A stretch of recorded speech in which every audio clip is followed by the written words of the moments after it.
Let some people get in here and stuff.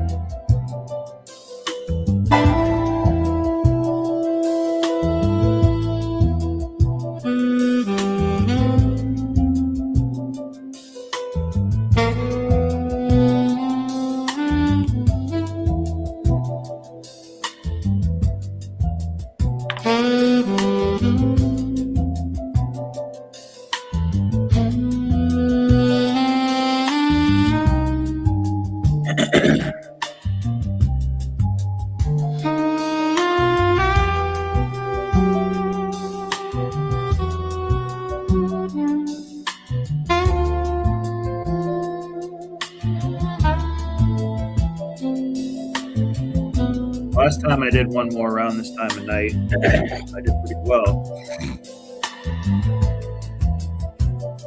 What's up, guys?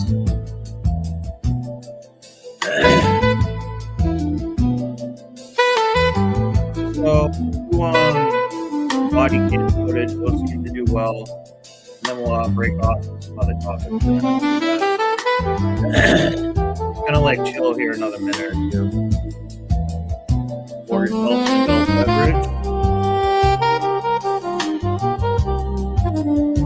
Here we have laugh and entertainment.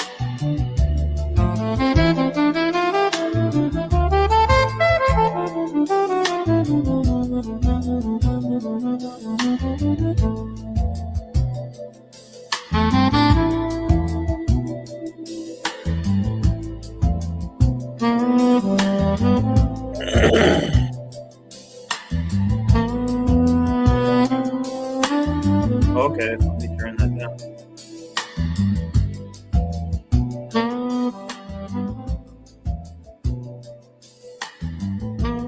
We're going to get started soon anyways.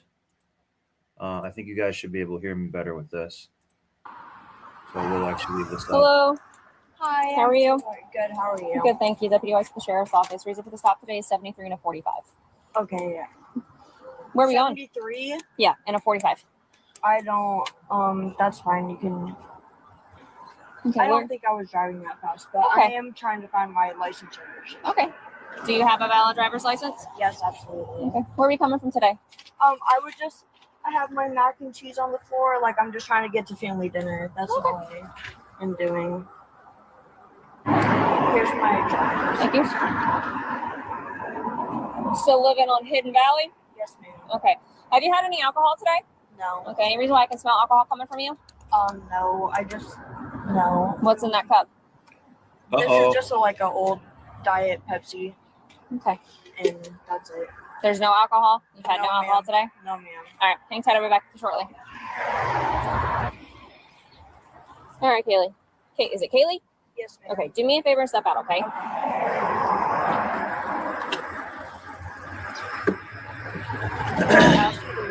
Yeah, part of the reason I'm starting with the ponytail patrol is so it's a full moon tonight. And when full moons happen, it tends to be people are more emotional and stuff like that. And sometimes when they're emotional, they're either like distracted when they're driving or like emotionally driving. My brother said he saw like 8 car accidents today. And I saw people, it's been kind of a crazy day. I kind of feel like shit a little bit, but I still wanted to put some time in. So yeah, we'll start off with this. Yes, I'll explain it to you when you step out of the vehicle, okay? To be honest, I like covering this type of material because I don't have to worry about any like copyright bullshit like happened a few other times. So now and then I'll go off into a few tangents, but when I try to like fully cover a topic, I think I'm like trying too hard. And this stuff is entertaining. It's addicting. I was just gonna say I found my. Well, to try to incriminate you. That's why I'm saying don't answer the question. Just say like here, yeah, like I'm not answering that. You don't have to answer it. They want to ask if you like came from the bar or if you're going somewhere else. It's just to start a conversation with you, generally speaking. Yeah. Oh my gosh. walk to the back of your vehicle, okay? Okay. I'll explain everything back to you here. All right, listen. I don't want you between vehicles, so let's come over here, okay? I can smell an odor of an alcoholic beverage coming from you, okay? Okay. I'm trained in this stuff, okay? So when I ask you about alcohol, I'm just expecting honesty, okay? Yeah, she's been trained. Oh! That's it. All right. Your speed is egregious. You're 73 and a 45. Listen to me. I have Let me. cruise control. Okay. So Let me talk. Okay. You came That looks like some type of Buick electric car. I've never seen that before. around that corner back there at 73 miles an hour. And then you saw me, you smashed your brakes, and then you sped right back up. Okay. So you're slurred speeching to me, okay, right now. I don't have slurred speeching. Okay. Well, you do. I can hear it when you talk. What the fuck is slurred speeching that either you idiots are talking about? Okay. Okay. That's where we're at right now. Okay. So I'm a little concerned about your. She doesn't really like appear drunk to me, to be honest. She could have been driving really stupid, so she's just, you know, but she doesn't really appear drunk to me personally. Your driving pattern, okay? Your speed, okay? The way that you abruptly stopped right here and then you threw your car in reverse, I was concerned that you were going to back into I didn't put my car in Okay, I'm reverse. not You have gonna- it on body camera, so you I can have say that all you everything want. on Okay, camera. that's fine, I'm okay. not going to argue with you, okay? Okay. That's not what we're here to do. Yes. What we're here to do is determine whether or not you're And see how they're using their hands to talk and stuff? It's kind of like condescending, sort of. too impaired to be operating a motor vehicle. I believe you are under the influence of alcohol. Okay. Okay, so that's where we're at. Okay. Okay. Are you willing to perform standardized field sobriety exercises to dispel my belief you are too impaired to operate that motor vehicle? It's a yes or no question. It's a yes or no question. Honestly, you can just. I don't know. I've already Okay. been through this before. I and have to know have I'm a not yes. drinking. I have to have a yes or no So, answer. I mean, mac and cheese. Can you ask my sister if she can pick up my mac and cheese so at least the family can taste it? It's a yes or no. What? Question. Let's focus on one thing at a time, okay? Okay. So, are you willing to perform standardized field sobriety exercises to dispel my belief? Yes, Okay. absolutely. What you're gonna do right here is you're gonna hang out right over here for me. Hang tight. Stand over here with that deputy. Okay? This is crazy. I baked a mac and cheese and everything and for my first time this year, and I'm getting pulled over.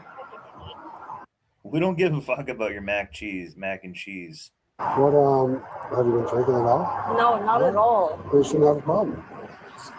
Absolutely. Okay. Happy Thanksgiving. Yeah. Oh, this is on Thanksgiving too. So you know that she's lit. You're saying that? And she probably got her turkey basted. Oh! Maybe she's just on the cranberry sauce this day and she's a little bit out of whack. Yeah, because no matter either way, like if I take this test or not, you're still gonna say, "Oh, she's drinking." You know what I mean? So Yeah, I'm damned even if I do, No, even if I No, don't. so if you refuse, what she'll do is she'll go by what she's observed so far, Yeah. which could be good or bad. If you do this field sobriety exercises, then But it's like if you do these, I've watched so many TikToks. Like if you do these, you're going to jail regardless. You know what I mean? I disagree with that 100%. For one time I cooked in my life. Like I made a good. What's she about? 27 years old. Listen to what she just said, guys. The one time she's cooked in her life. This is a grown woman. Mac and cheese, and I just wanted my family to taste it. Like that's it. It's Oh, so you want your family to taste it, but you haven't cooked any other time in your life, please. sitting right there in my front seat. I wouldn't worry about it. All right, Kaylee. So the way that these work, okay? My DUI investigations start the same way every single time. I have to ask you a series of questions, okay? Okay. And then you're going to answer these questions with yes or no questions, and then I will run you through the standardized field sobriety exercises. And if you're not to the point where you're impaired, you'll be on your way. Simple as that. I I don't say that, but you're arresting me regardless. So No, I don't. That's what I was just explaining to him. I don't arrest people if they're not under the influence of alcohol. Okay. Okay? I'm not. That's not how this works, okay? It's based on your performance of everything, and then we go from there. Okay. If you're above what I believe you are, then you go to jail. If you don't, then we go from there. So okay? you're just saying that you're taking me to jail No. whether I do this or not. No. If you refuse, I'm not refusing. let me explain, I'm not okay? refusing. I asked you to do field sobriety exercises. You agreed, okay? What happens if you refuse to do the field sobriety exercises or complete them is I ask you again, okay? If you say no or you don't complete the tasks, then I have to make an arrest decision based on my evidence that I have at hand, okay? Which would be the speeding, your slurred speech, things of that nature, okay? Okay. And so you're taking me to jail I did not say that. regardless. No, we can't just take you to jail regardless. That's not how this works. Okay. Okay. I just feel like if you're having me pulled over, like I have mac and cheese in the car, like this is my first year cooking, and like, oh my gosh, okay. And if you complete everything and you're not to the point where you're impaired, then you go on your way with your mac and cheese. Okay. I'm just not. I wouldn't listen. We're not out here to take. My job is not to take people to jail. My job is to make sure people are not impaired operating a motor vehicle. Okay. I just have 2 kids, and like Oh, she has 2 kids. Listen, she has 2 kids, and it's the first time cooking for her family. Did you just hear that? Well, she didn't say first time cooking for her family right there, but she said she has 2 kids. Look at this. Listen, we're not out here to take. My job is not to take people to jail. My job is to make sure people are not impaired operating a motor vehicle. Okay. I just have 2 kids, and like Okay, I get it. I understand where you're coming from. I do apologize. Just let me start this, and then if you have any questions, don't hesitate to stop me. Ask me questions. That's what I'm here for. I'll answer them to the best of my ability for you. Okay. Would you mind holding that for me? Thank you. You're taking me to jail anyway. This cop is also like a tattooed up slore. So don't you just want to do it now? Like, okay, listen to me. I just feel like either way. Cop is using the bird hands, basically. It's going to be bird hands versus bird hands soon. No, that's not how this works. I have done numerous DUI investigations, and I haven't taken everybody to jail on DUI investigations, okay? Because there are some times that you're not to the point where you shouldn't be operating a motor vehicle, okay? I just feel so sad because I tried to. Listen, you tried to what? She's going to make it about the mac and cheese, I think. So what she's doing too, I've brought this up on the show before. This isn't quite the same, but I call it hot potatoing, where they just say something like, I have a flat tire. And then try to have you handle the problem. She's gonna make the mac and cheese like what's important. I wanted to make mac and cheese. You are hung up on this mac and cheese. I know, because I don't know how to cook, and it's my first time cooking. Listen to me. She doesn't know how to cook, and it's her first time cooking, and she has 2 kids. And if everything goes well and you perform exercises and you don't meet that threshold, you go on your way, like I explained to you, okay? So for this exercise, all I'm going to have you do, stand with your feet together. Your arms are going to be down by your side, okay? I'm going to show you this. So the light doesn't work, so I'm probably actually going to use my pen. Even if you use your light, you're still going to be like, oh. No, this is exercises. This is what I'm trained in, okay? I can't make... So the first exercise is horizontal gaze nystagmus. That means I'm going to check your eyes. Okay, I can't make your eyes do anything. You're just going to follow. I get it, but I know like my contacts are dry. So either way, I know you're already taking me to jail. So that's what I'm saying. Why do you think you know that? Because you're already having me pulled over. Yeah, I pulled you over because you're speeding. That's the initial stop reason. Okay. There's 5 cops here at this point. Oh, she is more cooked than that mac and cheese. For what? They're here because. And also, too, another thing why they bring a lot of cops is to try to like intimidate you and stuff like that. She just said there's 5 cops there. I'm getting sick of this wasted resources. Gas is like $5 a gallon. They don't need 5 cops for this one girl. There's the guy and the other ponytail patrol here. There should be plenty. They're all my backup. Okay. That's it. They're 5 cars of backup. All right. You listen to me. You need to focus on me. Focus on what listen to me. Focus on you. Focus on me. Don't focus on them. Focus on what I have going on. It's hard not to when there's 15 males coming up to me. And what about me? I'm a female. But you work for them. Okay, so feet together, arms by your side, okay? See the tip of this? Yes. You're going to follow that. You're going to follow that with your eyes and your eyes only, okay? You're not going to move your head. Go ahead, touch the tip of that for me, okay? Okay. Follow it with your eyes and your eyes only. Okay. Any questions? No. Are you taking me to jail or not? Do you want to continue the exercises? It's a yes or no. Yes, I do. Okay, but, then let's get through the exercises. Okay. My gosh. And the whole time I was following the tip of that pen, and you said I wasn't. Relax. Okay, I'm not trying to, but you like you are told me I wasn't following the you pen, weren't. and I was. Okay. Okay, come down So here. then, if you're gonna arrest me Haley? then. Stop. No, because I'm trying to give you the benefit of the doubt. This is not a back and forth. This is not a back and forth situation. You are either going to everything is audio. I totally get it. Everything is audio and video Yes, recorded. absolutely, I'm not trying. Listen to me. I can't make your eyes do anything that they're not going to do on their own. Okay. So if you already have probable cause, then wouldn't you take me to jail now? I have to let you get through the entire exercises. That's part of the DUI investigation. For you just to take me to jail. We're not there yet. Okay, then. So relax. Right. Okay, come here. I will do this, but it's like you already want to take me to jail. That's, like so. Yeah. I stopped you for speeding. Okay. She does have, kind of. I mean, the cops do want to take her to jail, pretty much. So, remember that as well. That's why I stopped you. Okay. Just like, you need to relax. Okay, you're way up here right now. We are down here. You just need to chill out. I'm working so hard for my business, and I worked really hard to get where I'm at. I got you. I'm not trying to. I'm not saying you're trying to do anything. I just want you to do the exercise I'm asking you to do because you wanted to, and then we go from there. Okay. But you saying that I wanted to do it, like you're a cop, you're obviously gonna get money off of this. So like, what do you mean? Even if I do this or not, it doesn't matter. Like you're still getting paid. You know what I mean? Because I'm working. Goes by the evidence that is presented to her.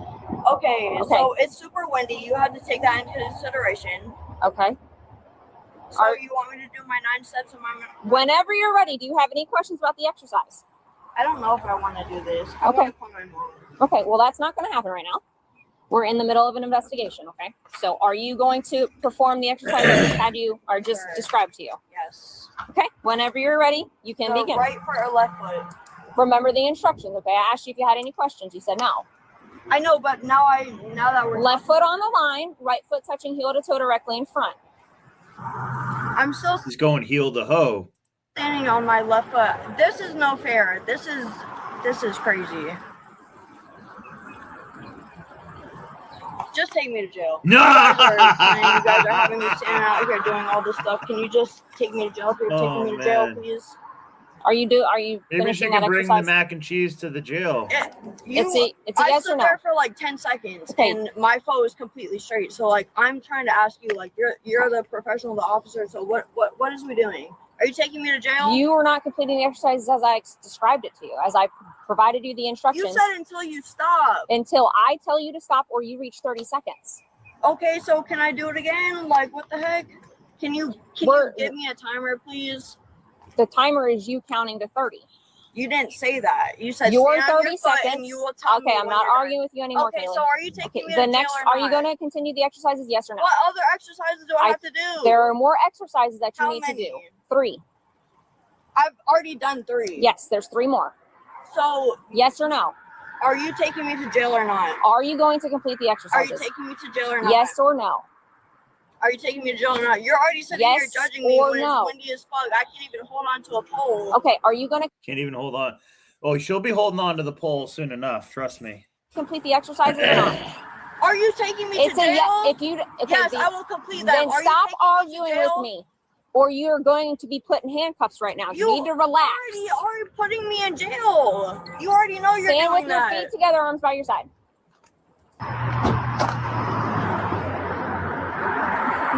Slapping the handcuffs on? Yes, ma'am. So you're going to place under arrest today for DUI, okay? That's crazy. Put your hands together like you're praying, okay? Other way. Palms in. Palms in like you're praying. 313. That's so crazy. I'm going to sue all of y'all. I passed every test. This is why exactly what I said. If you finna take me to jail, just take me to jail. Y'all already know what you was doing. Anything on you that's going to poke Fred super savage? Nope, fuck ya.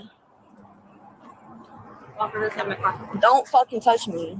Okay, well, I have to. Don't fucking touch me. Okay, you're not going to act like I don't give a fuck. Fuck you, bitch. You already know you was taking me to jail. You stupid fucking Stop. bitch. Fuck you. Fuck you. I don't give a fuck. Go ahead and do that then. then. You're gonna get a Fuck you. resisting charge. Put me in the fucking car, ho. Spread your feet. Put me in Spread the your fucking feet. car, ho. I have sandals on, bitch, and a fucking Catch me outside, ho. flash dress. The fuck are you finna find on me, you stupid ass bitch? They start acting black real quick. You ain't shit. She's a mother of two, guys. Wonderful woman. Traffic here. Bitch, you ain't shit. You a hoe. That's a mother of two getting arrested for DUI on Thanksgiving, first time cooking. You know why she never cooked for her kids before? Because she was already cooked herself. She'll be 15 for Fuck one. you, bitch. Look that way. Don't fucking touch me. Don't talk to me. I don't give a fuck. I ain't finna follow no instructions by you, bitch. Yeah, that mac and cheese probably wasn't all that great.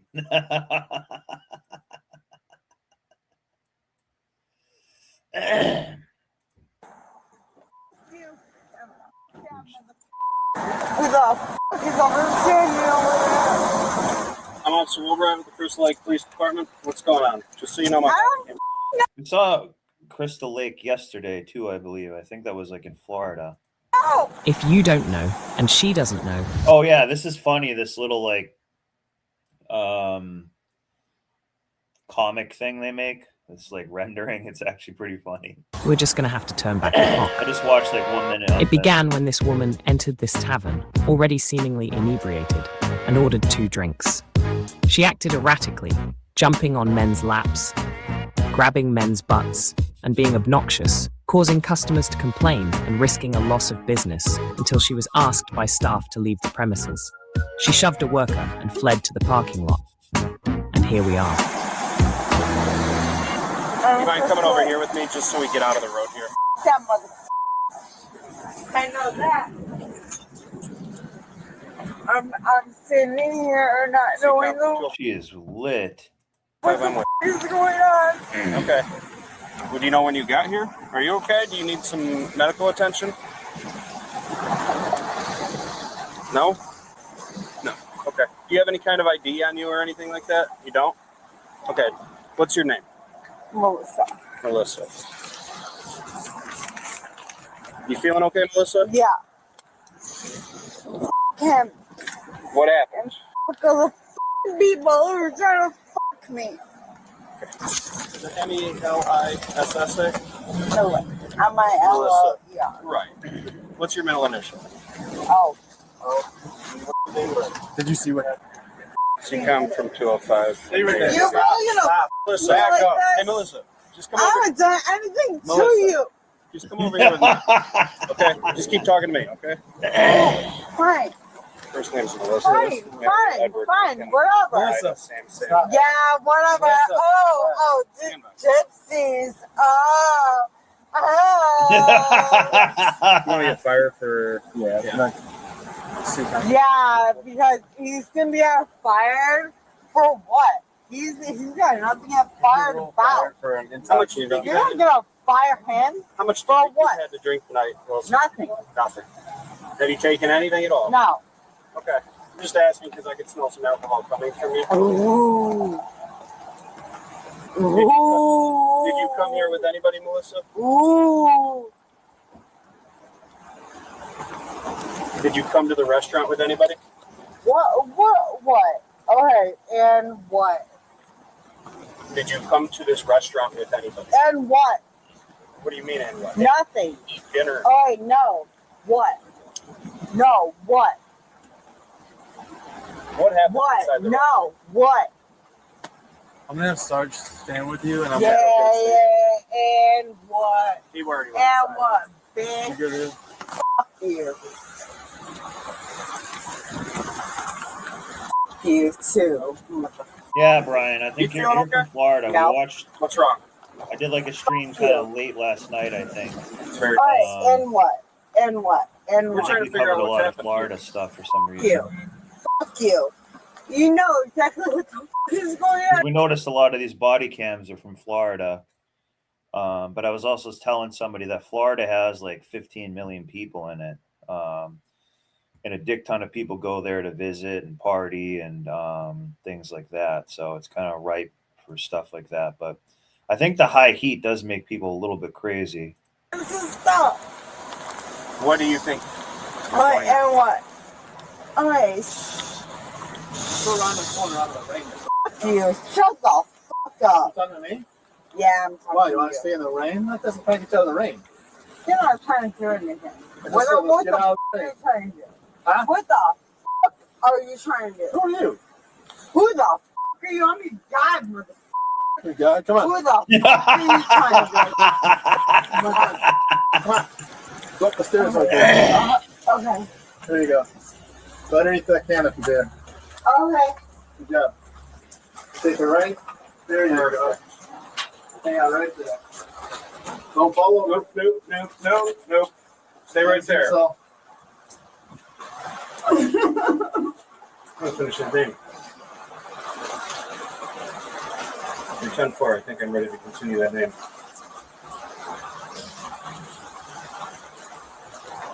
First name was on the spelling. Then Hey, hey. middle. Don't act like you don't know who the fuck I am. Handcuff. And it was to a crime.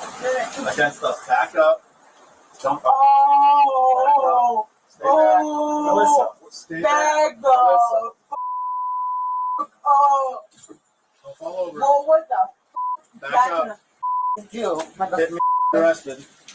Melissa, Oh, I am. Well, we're what- trying to what help about- you. Don't Melissa, touch me. No. Don't touch He me. knows. He Back knows. up. just Back come up. back He here. knows. What are you gonna do? Put your hands behind your back. Oh. Put your hands behind your back. I did talk. Can you put on my sunglasses? Yeah, we'll get him in a second. Can you put on my I sunglasses? don't care about your sunglasses. I asked them to touch Go ahead. and grab onto me. Can you put on my sunglasses? We'll get him in a second. Pick up my sunglasses, motherfucker. Just be patient. You. Thank you.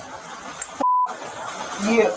You know you're yourself when you want to do that funny little.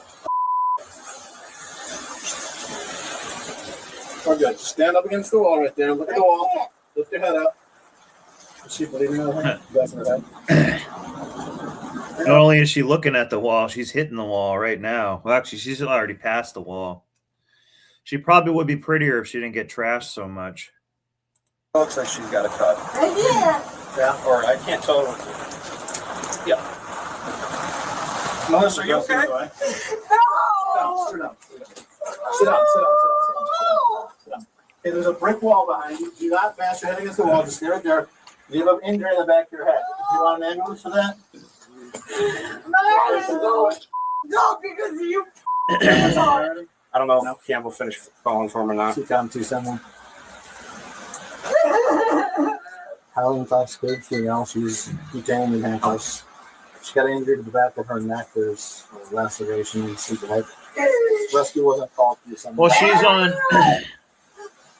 If you ask if a modern girl is on pills, the answer is always yes. But the answer is how many.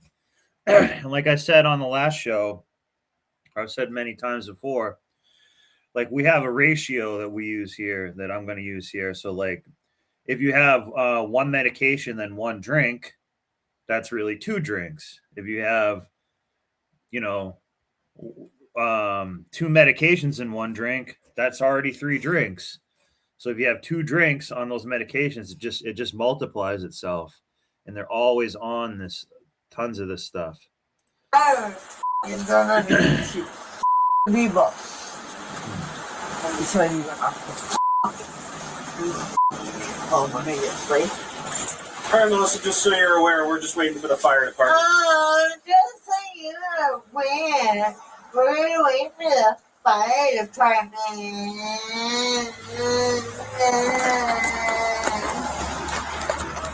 Look at this demon in the gutter here. Look at that.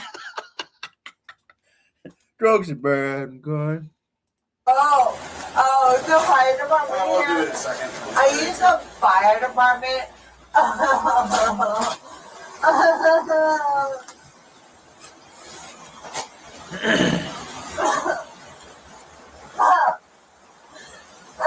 These are her. Is there charges? The manager is off duty. They asked her to leave several times. She eventually was escorted out, and then she pushed the off-duty manager. Trespassing a battery. Yeah, but they don't want to sign complaints. They just want her trespass. What's that? We have complaints with DP. Yeah. She is wasted big time. Dummy doll. Maybe we have a 99 anyways.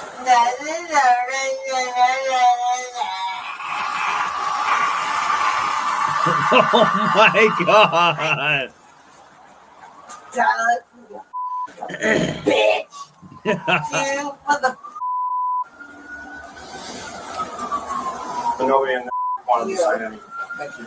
Yeah. The assistant manager did. Let me go ask. I mean, I've been, really drunk many times, and I've never like started acting like this crazy or really lost like this much control. I remember like I blacked out once and I cooked like baked beans or something, but I didn't like, I didn't like say like stupid shit. Some more people. He's saying he's the only one who got pushed. So I'm gonna ask people at the bar if anyone else. I know you love me These are too. hers. Come on up. Oh yeah, when she gets locked up in the car, the demon will come out. What do you expect me to do? I think it's too much alcohol probably did that. No, they're making me throw up. Who's they? The mother. They bleeded it out, but she actually said small hats. The government. Yes, I love this bitch now. They're making me throw up. What the do you expect me to do? Help me. Yep. Fire Help department's me. almost here. What do you need help with? I need you to get uncuff me. You will. You have to take your purse off.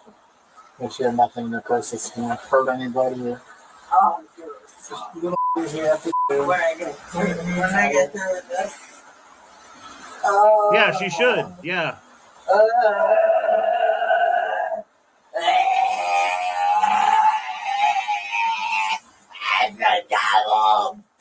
Look at this! Look at this! So gonna your ass off. Oh, mother. You bitch. How far past do they go? All right, so the paramedics are right here. Are you going to be nice to them at least? You can see their injury right there. So, what's the story? We don't really know. Some sort of altercation inside the door. Help me, paramedics. Help me. What happened? Paramedics. Oh, paramedics. Help me. Paramedics. Oh, please. Please. Help me, bitch. Hold on, I gotta go with him. Help me, bitch. I need some of that cherry pepper. My throat feels like dog shit. I feel like sick What right are you now. gonna do? Yeah, she's under. Okay. Oh, my love. I know you want this. Help me, bitch. Bitch. You want to do, bitch. Gonna take you to the hospital. Lovely. How many Thank kids do you you. think she has, guys? What's your first name? Maybe a counselor, Most of it. Melissa. perhaps a Melissa, social worker. You know what town you're in?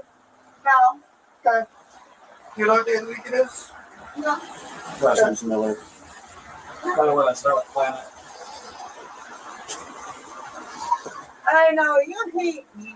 It's my birthday, bitch. Yeah, I heard What the that. fuck are you gonna do, bitch? Melissa, you have any medical problems that I should know about? Yeah, you. Okay. You. You're my Rob, you want to back up 2 feet so we can go on the side door? bitch. You gonna write? I will. No. No.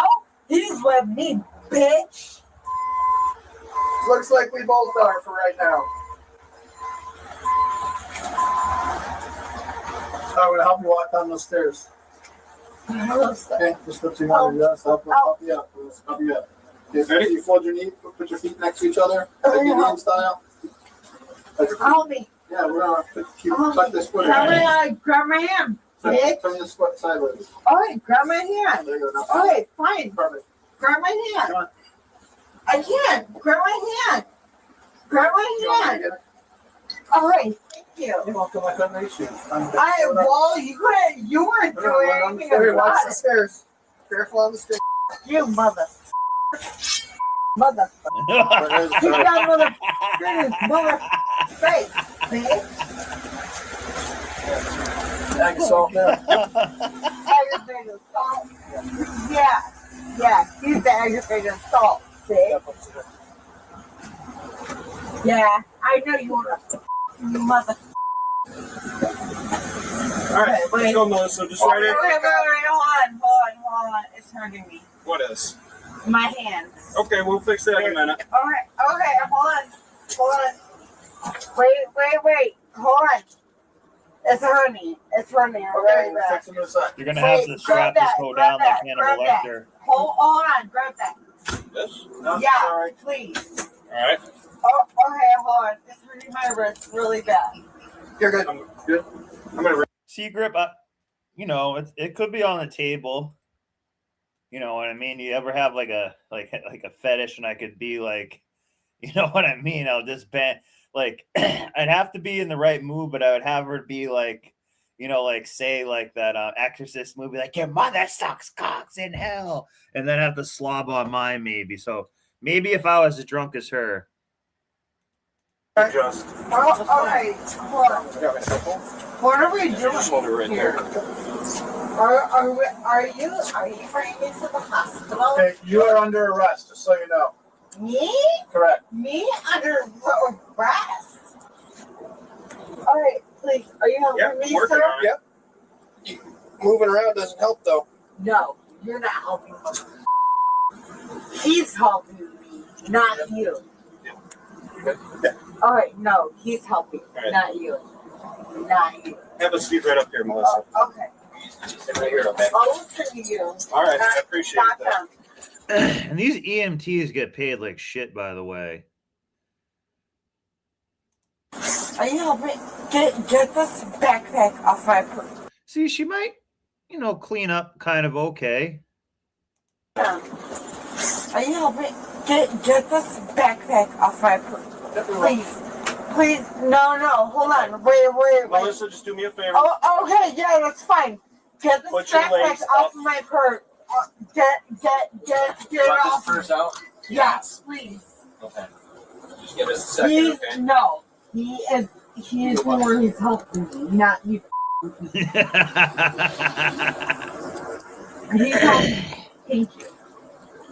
Thank you. You're welcome. My hands are nervous so bad. What's it? You want to keep it? Yeah, I think she blacked out too. Melissa, hang on a minute. It's fine. Why don't we do whatever? Let's grab that. Just help me. Isn't it funny they say he blacked out? Because you start acting like a certain group of individuals sometimes do. Yep. We're going to put these in the front. Make All right, fine. Okay, fine.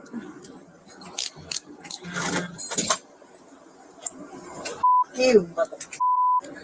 Yeah. You mother. Yes, up I would. Okay, wait. Are you helping me? Yep, I'm trying. Oh, you're cuffing me in. Follow up. What's that? He is wasted. You know what Do we have the center? Do we even have those on there? No. Oh, you want me to tell her, like, whatever the is Yeah, we're good. there? First, we're gonna head out. Okay, fine. Wait, my hair is so up, dude.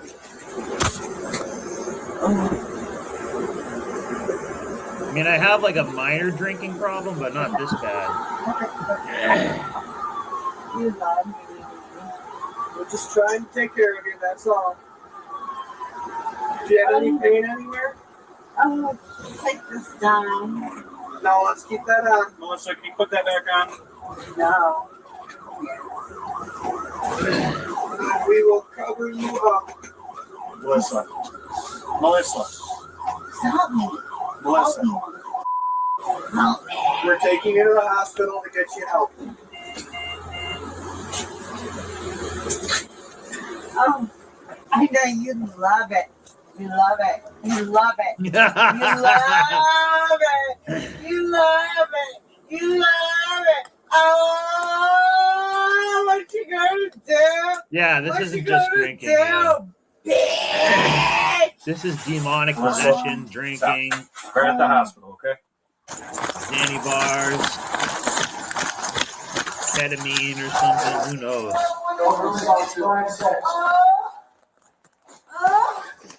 Oh! Stop. I can't do anything because I can't do anything.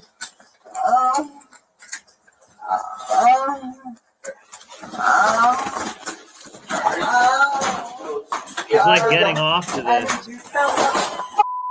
Look at this Hannibal Lecter demon. Look at this. Oh, you got patience for you, right? I think the other thing is. Oh, so cute. You're so cute. I know you were so hot. I know. I'm trying to keep you covered up. Okay. I know. This is what we just witnessed right here.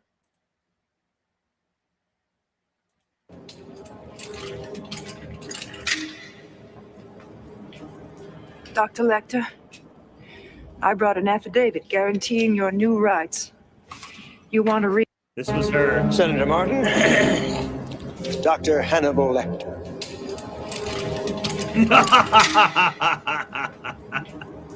Dr. Lecter? Oh, man. Happy coming out. I gotta look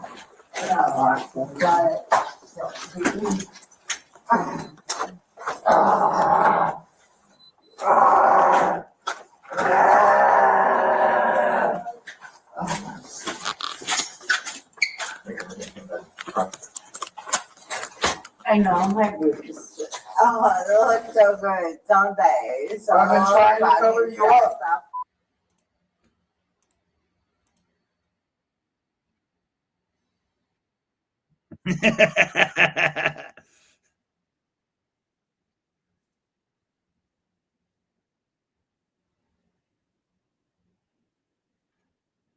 Oh, that wasn't what I thought it was going to be.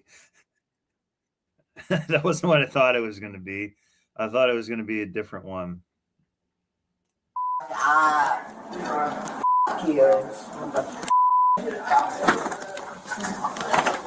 No. I tried.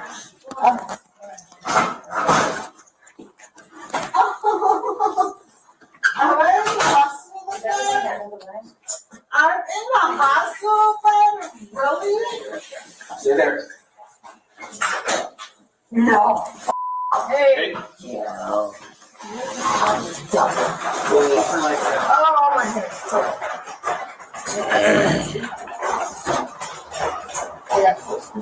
Can you get my shoes so I can like keep them? Watch your legs. I'm gonna have my shoes. All right, we're going over the. I'm over here. Over. Oh, it's so bad. Good.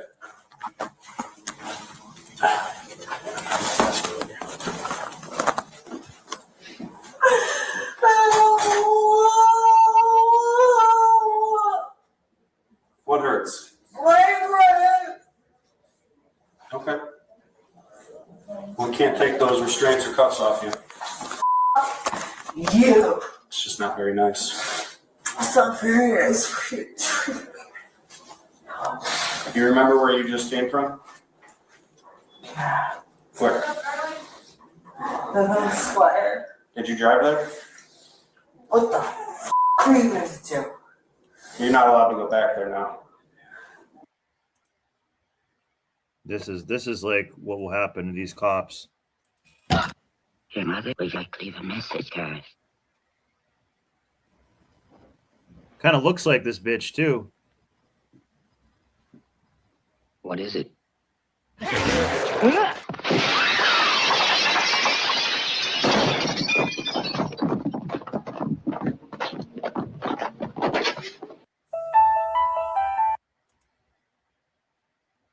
The new obsession of the Why? Because you're trespassed from there. Oh, me? Yes. If you go back, you're going to be charged with trespassing. You know what? Oh yeah, we gotta guess her blood PAC. This might be 0.304. I think I'll have to remind you tomorrow as well, Melissa. But you are being charged currently with 3 counts of aggravated assault, and you Oh, shut up! and you have a warrant for your arrest. Go and do that. Yeah. Oh, you're gonna open up my bag? Yes. Alright, fine. Open it up. You can go through So that. you're gonna be severe. So that Transparent. So you're gonna have me sit here like this? No shirt or anything? You want me to pull that sheet back over you? Yeah, I would appreciate it. Asshole. Thank you. Let me get that side for you. I don't want it to keep falling down. Thank you. I appreciate it. Asshole.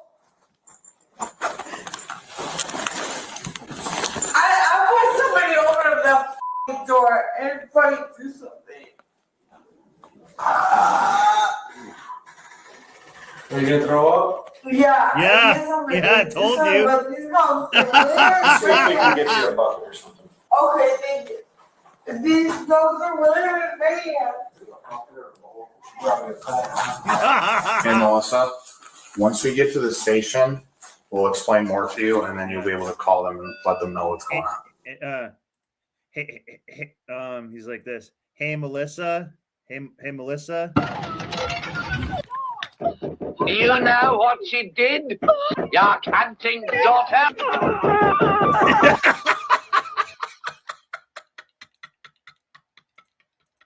Am I gonna be able to get picked up tonight? We'll talk about it when we get to the station. Okay? Okay, well, he just said that he's gonna talk to me down at the station, so. Oh, she's still okay. wasted. Holy crap. All right. Go ahead and hang up the phone. Okay, I won't. I'm sorry. Alright, bye. Notice how it seemed actually pretty normal to her. She's like, yeah, just another day. Can I just take it through? You want to put it in with all your stuff that you brought in with? Is it still on? Or? All right. Let's go ahead and turn around. Oh. Yeah, put you in cuffs, okay? Why can't I get picked up from here? We'll explain everything when we get to the station, all right? So after I get these off you, what you're going to do is you're going to put your hand on the wall in front of you, okay? And then just like before you got in the back of the squad car, you just got to check you again, okay? Okay, fine. My mouth is just really dry. You have a bra? No. Do you have a little hair tie in there? I have a hair tie. Can you take that out, please? They made me take out my. This is what the past 10 hours of her life was like.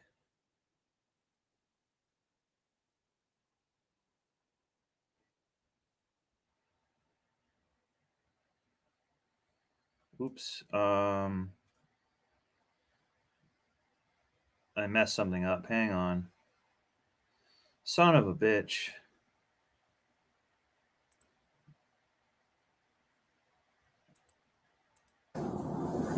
Bobby pins. They should be in the bag. Okay. We'll inventory that for you real quick. Do you want to make any phone calls since you're here? when it's time for me to be picked up. Okay, so we'll explain everything to you here then once we So what does that mean? You keep saying that. Does that mean like I'm being processed in the county or something? So Melissa, we have charges. I have to confirm. Charges for what? I'm gonna confirm those. That's why I said we're gonna once we figure everything out.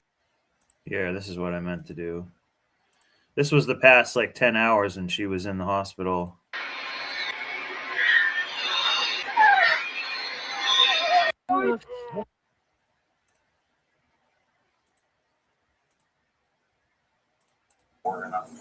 So I'm not going to pretty much. You also have a warrant, McHenry County warrant for your arrest. McHenry County warrant for what? I have to look at it and then I'll be able to tell you. Okay. So is there anything that we can do that we can just like send me home?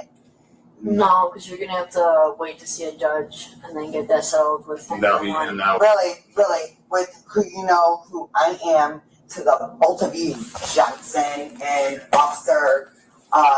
Okay, when I get free, you will all go to hell for what you're doing to me. Okay. And you know exactly who the fuck I am. But okay. So okay. listen, okay, for right now, fine. what we're gonna do is we're gonna head over If I to cell could one. please get some water, I would really appreciate We're gonna head over to cell one right here, okay? The suspect was aged 37 at the time of She cleaned up a little bit better, kind of. 37. There you go, guys. arrest. She was charged with 3 counts of aggravated assault on a peace officer, firefighter, or correctional employee, which is a Class 4 felony. Her warrant included indictments for 4 Class A misdemeanors, including domestic battery causing bodily harm, domestic battery making physical contact, obstructing a peace officer, firefighter, or correctional employee, and resisting a peace officer, firefighter, or correctional employee. Her warrant also included 2 counts of aggravated battery on a peace officer, a Class 2 felony, and aggravated battery on a judge Holy or shit, EMT, 7 yet charges another and Class 2 still going. felony. In the end, she agreed to plead guilty to domestic battery making physical contact as a Class A misdemeanor, and all other charges were dismissed. She was levied with $1,364 in fines, fees, and court costs, and given 2 years of probation with credit for 2 days of time served. Now, what do you think? Wow. Was this a case of too much alcohol or something else more? Demon possession. That's what it was. So here's a different one. It says entitled shoplifter pretends to be deaf after getting caught. 5. Officers responded to a gas station after receiving reports of a shoplifting incident involving a woman who attempted to leave without paying. How you doing?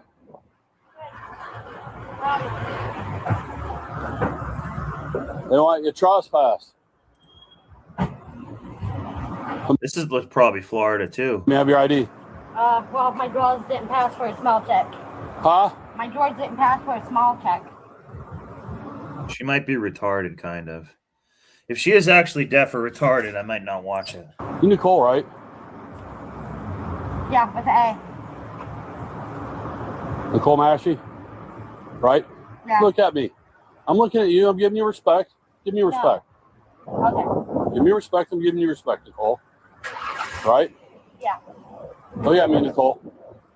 I'm talking to you, Nicole, right? Yes. All right. Give me some respect, Nicole.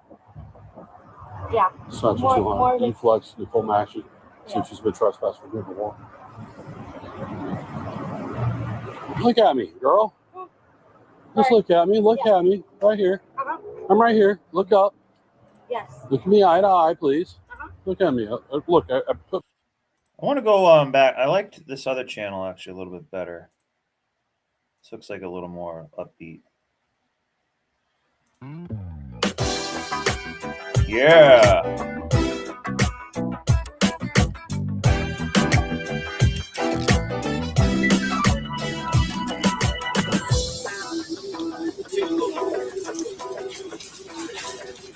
Hey, how are you? Hi, good. How are you? Excellent. What's going on? I am doing great. What's going on between you two? Nothing. I just went to pick up my golf cart, but I have her Not her. phone in the golf cart. The girl went into her house asking for help. Okay. involved with this. I'm actually now feeling uncomfortable because of the whole situation. And yeah. but I don't know what's All going right, so on this with lady them. came, the lady's in your unit now. We were sitting here, she opened the door and came in and asked us to call the police. That her ex-boyfriend had taken her phone, I mean, she'll tell you. And then Who's she this asked, person? I don't know. I believe he says he I knows think, her. since he just said, I know the lady she's talking about, I've never met either one of these people. You want me to stay with, I can stay with But he was just asking about her. This one's called Divine Intervention Won't Save Florida Woman from the Consequences of Her Actions. And so now I feel like, Where is she at? She's in here, yeah. But she Let me said clear she my feels throat a lot. I'm unsafe having some allergies going for on. staff. I don't know if she feels unsafe, but it's over that. So.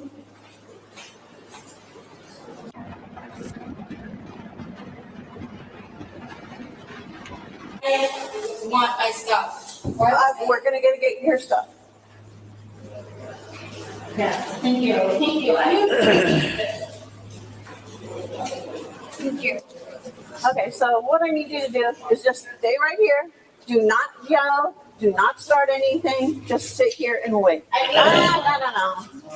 I just got the golf cart. I need my phone. I told the people Okay, got your back. Well, these cops already messed up because I can tell it's going to be a problem already.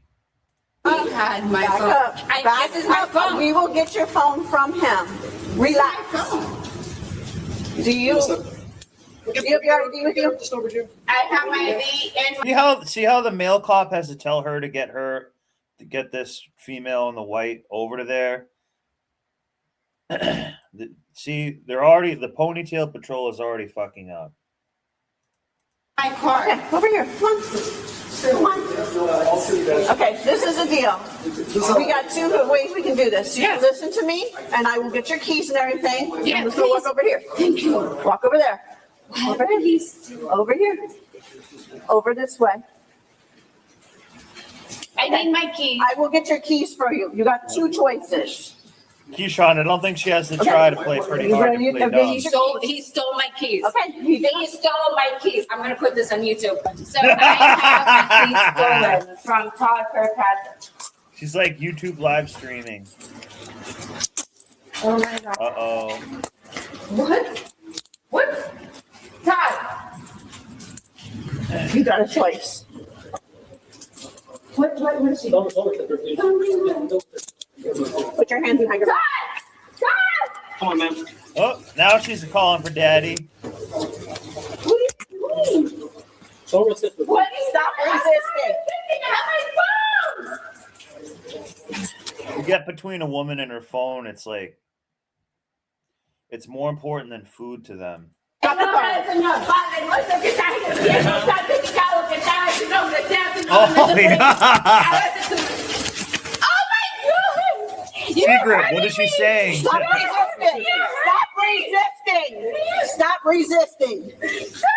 These Spanish broads love to say how they're like the chosen ones and like a divine broad and all this stuff too. I almost guarantee we're going to hear her say something like that. I feel like I might have seen this before for some reason. Stop resisting.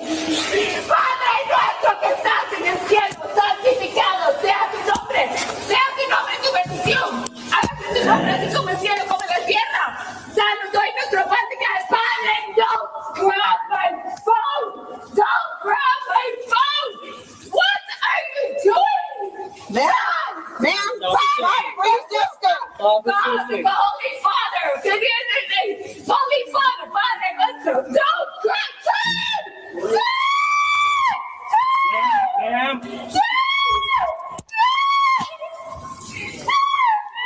What are you doing? You know! Stop resisting. Ma'am, stop resisting. Stop resisting.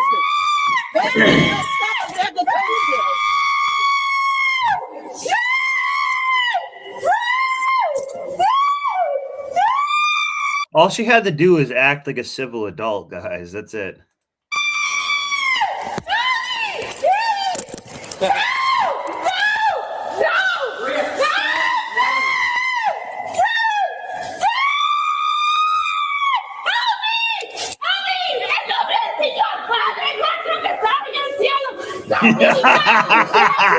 That's the demon.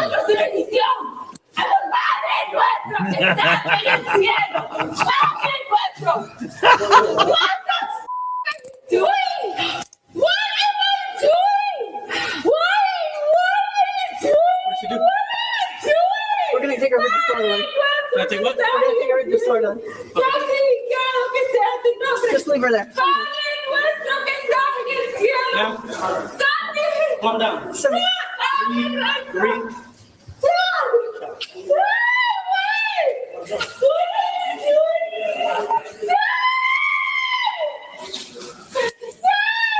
Stop yelling.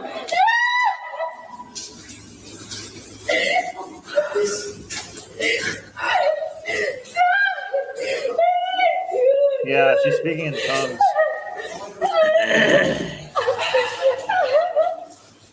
Yeah, she's got that dog in her because she's a dog. Yeah. They got to put her on a leash. No, why would you just stop if they took my phone? Stay down. Calm down. Wow, look at Calm this. down. Why would you take my phone? Because you're in custody. You're going to jail. Dad! Yeah. That's what I'm saying. That is always bubbling under the surface with these broads. I did nothing. Yes, you did. You're screaming. You're causing a scene. You ran into somebody's house. Trying to help you. No, I did not. I want a lawyer right now. You can have a lawyer. Call a lawyer. You can call a lawyer when you get down to the jail. John!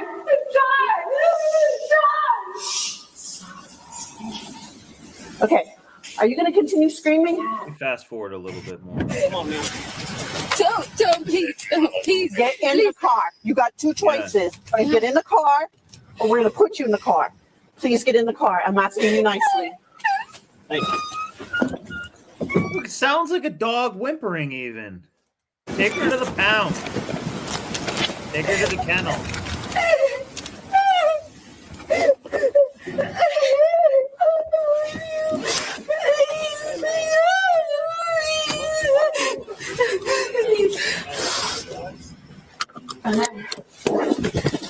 Game on.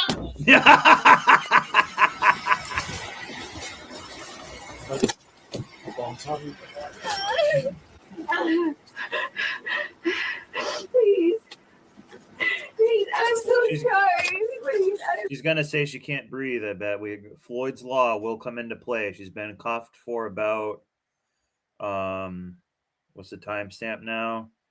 9:18. She's been cuffed for about 4 or 5 minutes. She's gonna probably say it. Maria, I asked you very nicely a couple of times to walk away. You have to have my back when somebody does that to me. I'm sorry. I don't even know what I did, and I'm drunk, and I am sorry, and I apologize. Please, I am so sorry. I did nothing. I really did nothing. I swear to you. I swear on my life. Maria, I can tell you this. I really didn't want to be taking you down to jail this evening. All you had to do was sit here and listen to us. We were doing everything possible to help you get your keys back and everything else. But They have to coach her like a child. He stole my keys and my phone. I have your phone, but you couldn't just let well enough And she probably lost her keys. alone. You had to go rip things out of his hand and start yelling and screaming and charging at him. Please do that to me. I'm sorry. Do you two live together? No. Huh? No.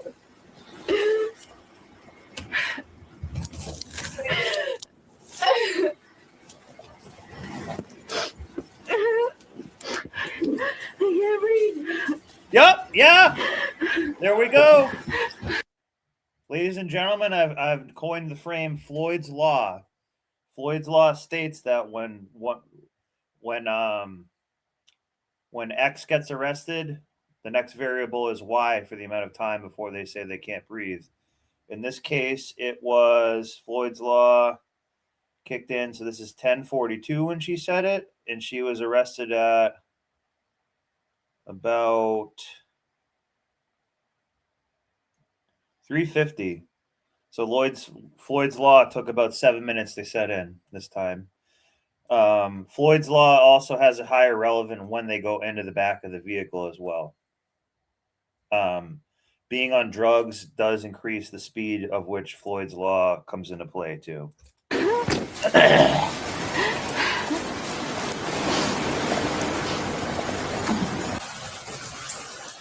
Hi. Yeah, you saw me when I pulled up. I saw you guys speed by the lights on my golf cart when I was coming back. Do you have her keys? I don't have anything. I swear I don't have any keys. Well, I don't know where her purse is that her phone? That That was her phone, Okay. yeah. in the golf cart. And I just brought the golf cart back with everything. Okay. Do you two live This guy probably didn't do anything wrong. together? No. You're just boyfriend, girlfriend? She's On got and her off, on definitely and off off? right now. Okay. On again, This guy likes some of that crazy pussy though. off again. He likes when she's like, "Santa Domingo, the fuck that the pussy." What's your name? I'm claustrophobic. I'm claustrophobic. Please. I'm claustrophobic. So you don't know where her purse is, her keys are? Probably in the condo. Okay. All right, give me a minute.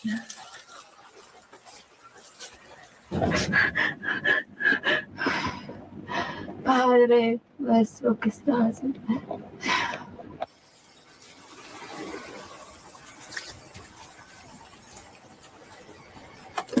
Hey, so I'm claustrophobic. That's why I rolled the window down for you. I'm claustrophobic. But so you know that, right? I'm claustrophobic. That's why I rolled the window partly down Which one? for you. Which one? Right there next to Okay, you. I'm claustrophobic. Please, thank you. I'm claustrophobic. You don't want people to die, right? I understand. Juneteenth, right? You know that. Yes, But I they did that understand. to that person, right? That's why I Juneteenth. have the window Okay, down. claustrophobic. Oh, geez. Don't do this. That's why you have the window. We've seen this on AJ's show before. That's where that Juneteenth thing comes from. Partly down for Okay. you. Claustrophobic. I did not Thank you. know I that. appreciate you. And listen, I would think woman to woman, man. You know what? You're right. It would have been woman to woman if you would have Woman listened to to me. I asked you to walk over to the other side Listen, to I like let you. me deal with it. Why? You know he does this. He's so powerful. He told me. He said, "I would ruin your to the day you are born, Maria." And that's what powerful men do. And you know what? He's right. And I'm claustrophobic, but at least let me have some air. Right? I'm allowed to air. Because Juneteenth. Don't be mean to me. Woman to woman, please.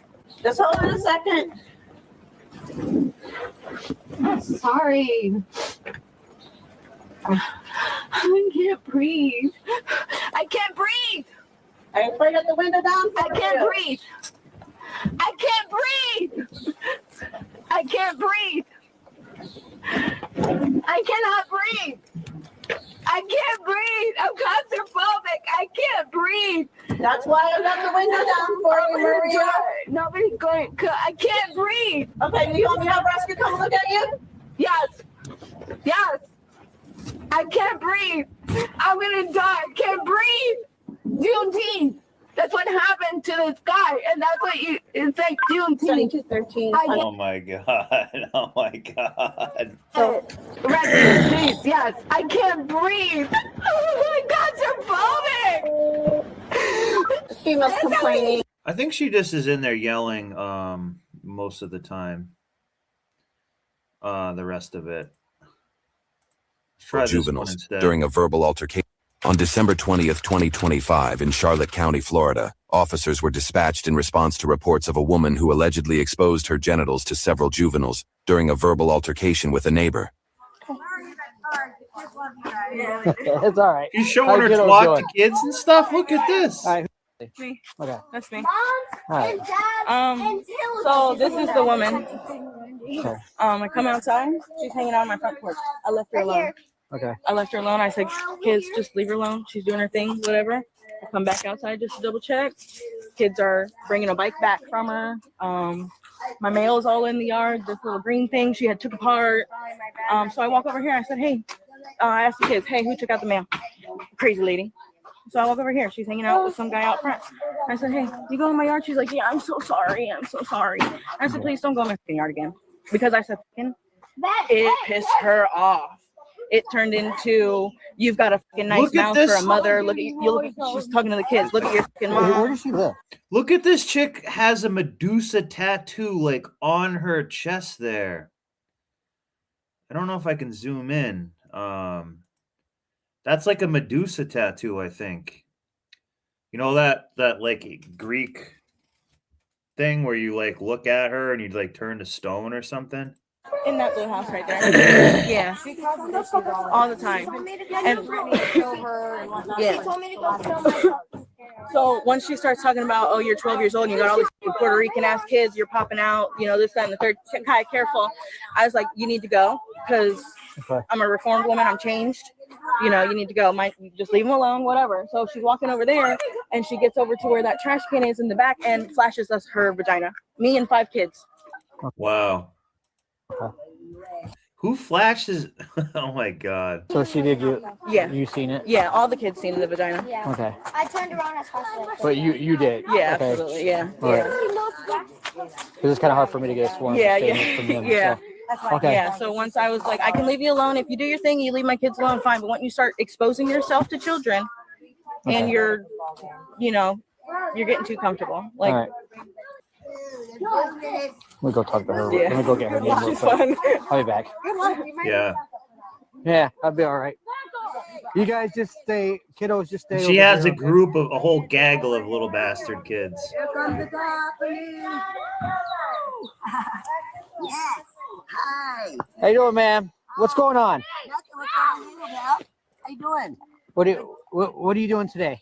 Me, I'm doing. Why? What is that? Why? What are you asking? I'm asking what you doing. None of your business, but I'm doing. Okay. Were you over there in their yard? Yes, I was, and I told her I was, and I told her I was sorry, and I told her I didn't mean to drop the mail over the freaking lawn, and I didn't want to get caught picking it all up, and then her being like, so I just took off because I took the whole out of the wrong mailbox, that one, and put it in theirs because he told me don't put mail in my name at the wrong house. Okay. I don't want to tell on who, but that's why.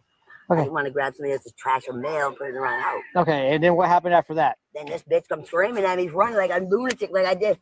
Oh my God, I committed a crime. I put the mail in a circle around the tree. Jesus, man, that was, you know, that was bad. Right. That was a bad Christmas. But give me a ticket, you probably should. And then when you left over there and back over here, what happened? No, she came after me again, screaming at me and literally tried to almost Okay. physically attack me very aggressively, and I felt threatened very badly. And I thought she was gonna hit me. Okay. And that's wrong. I'm in my own yard. I can do whatever I want all day long. I want to sing in my yard Christmas songs. I can. I'm not offending nobody. Did you like lift your shorts over or anything? No, these kids come over here doing that shit to me and playing this music like nasty, dirty, rotten music that kids should never hear on Christmas. All right. And what's your name? I'm gonna send. Yeah, that's what I'm gonna send them. I'm gonna send them a fucking Christmas. You know, get what? Go. You What's your name? Andrea. Burns. Burns. How you gonna arrest them? Hang on. You gotta slow down. I gotta do my thing, okay? Hey, kiddos. I'll be right back with you. I'm gonna go. Look at all the little bastards that she had. Run some things and make a phone call. Hey, Sarge. So I just talked to the complainant, and she's saying Inferno? that Thanks for being the here. subject come in their yard, took the mail out of the mailbox, was on their front porch. Then she told her to leave, went back across the street, and then slid her shorts over and showed her vagina to her and the kids. So the girl is definitely like 20. She's sitting in her driveway. So it's looking like probably what, indecent exposure. She grabbed her groin, her private area, and was thrusting it. And then I don't remember what I said, but it caused her to lift the shorts to the side and full frontal. Okay. And of course, all the kids were still standing over here and were obviously watching me yell at this lady. So they'd seen some vagina. All right. So when she went back over, when she did that, when she slid her shorts to the side, did she have any underwear on or anything? If she did, they're very dark. They're like, but I don't think so. I'm pretty sure it was just bush. Sorry, for lack of a better word. Yeah. I mean, yeah, I don't know. The more detail I put in the report, I'm it is pretty what it sure is. there was no underwear, and if they are, they're darker colored. But it looked like it was brown, darker hair, And not the same color as this hair. Okay. Yeah. Okay. I get the picture. Yeah. Okay. So you said that she come over and she came out of the mail. Yeah. Okay, your mailbox. So it was already in the and mail. my mail's still on the ground. I told the kids not to pick it up. When she left the property, did she leave the property just fine, or did she give you a problem about leaving? At this point, when I had asked her about the mail, she was actually over here. She wasn't even on our property anymore. Like, I left her alone when she was on the property. I didn't even say anything to her about getting off or anything. Once I realized she had taken the mail out and took the kids told me she took the bike. That's why they hid it in the backyard. Then I was like, please don't go in our yard again, because I left you alone. Now you're touching my stuff. After she showed you her thing, She went right back in the house, and then we were standing here talking, and that's when she came back out, and she was going off again about can't be Christmas on our street because all of these people ruining Christmas, and she's like, this street is so fucking dirty. And at that point I was like, you're the dirty bitch, you know, like, you're dirty. All right. Do you want to pursue charges for exposure of her? Oh, absolutely. Yeah. Okay. Hello. I'm okay. How are you? I'm perfect, but these people here are literal lunatics. Well, what's going on? Nothing is when you're making screaming fit and heart attack because I dropped the mail in her launch. Okay. And she literally came at me 90 times, literally very aggressively, like she's gonna hit me and screaming at me. Okay. And I'm like, get off, I'll probably get the fuck away from here. Is it you live in this one? Yeah. And I'm telling her, don't come over here. Watch, if they're at a video, you'd see her. Watch, they all do. So Who has video? They all have cameras, every single last one of these people. Oh, okay. They do. And what's if I said, you know, I talked to the cop around the block. They called the cops on me. Yeah, they keep doing it because this bitch can't stand me. And oh yeah, cut the wires. What is your first name? Andrea. He just ran me. Literally. Okay. In front of you. This is her. This is what she did after she showed her pussy and the cops showed up.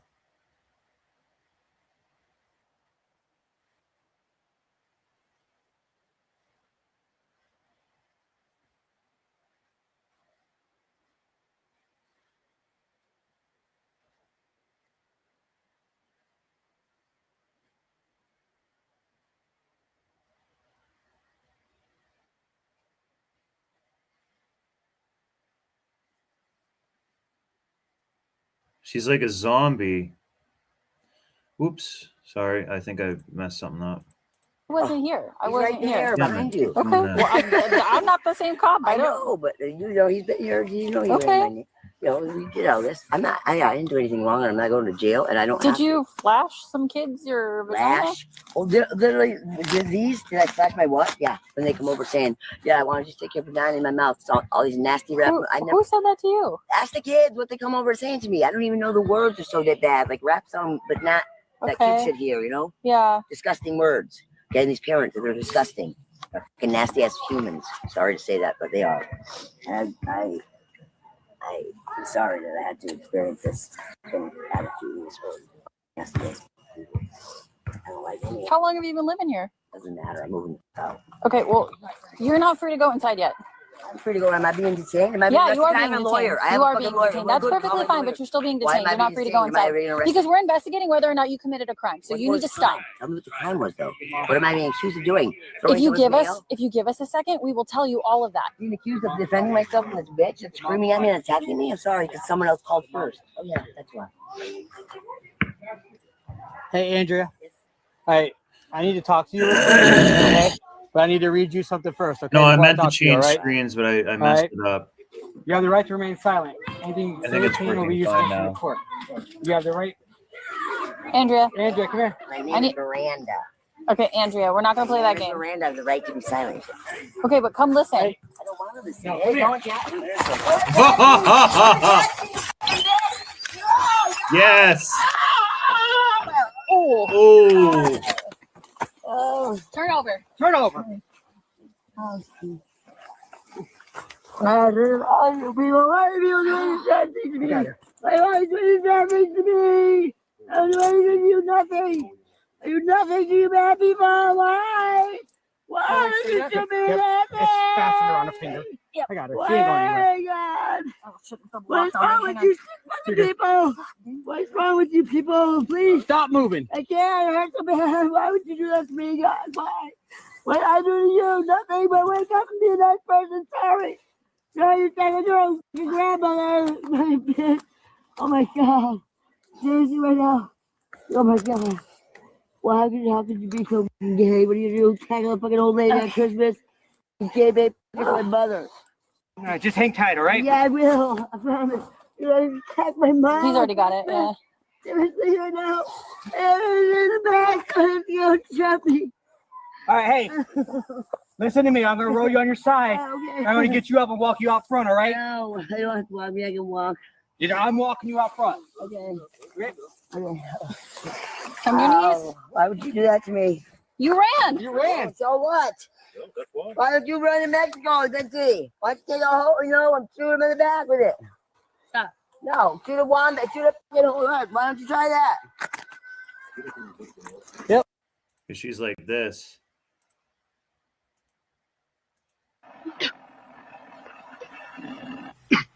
Are you the person inside of Reagan? Who are you? Dude, this movie looks terrifying. Harold! Help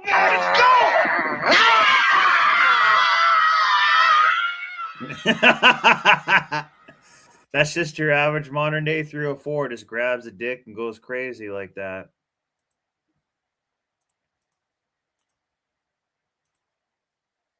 Oops.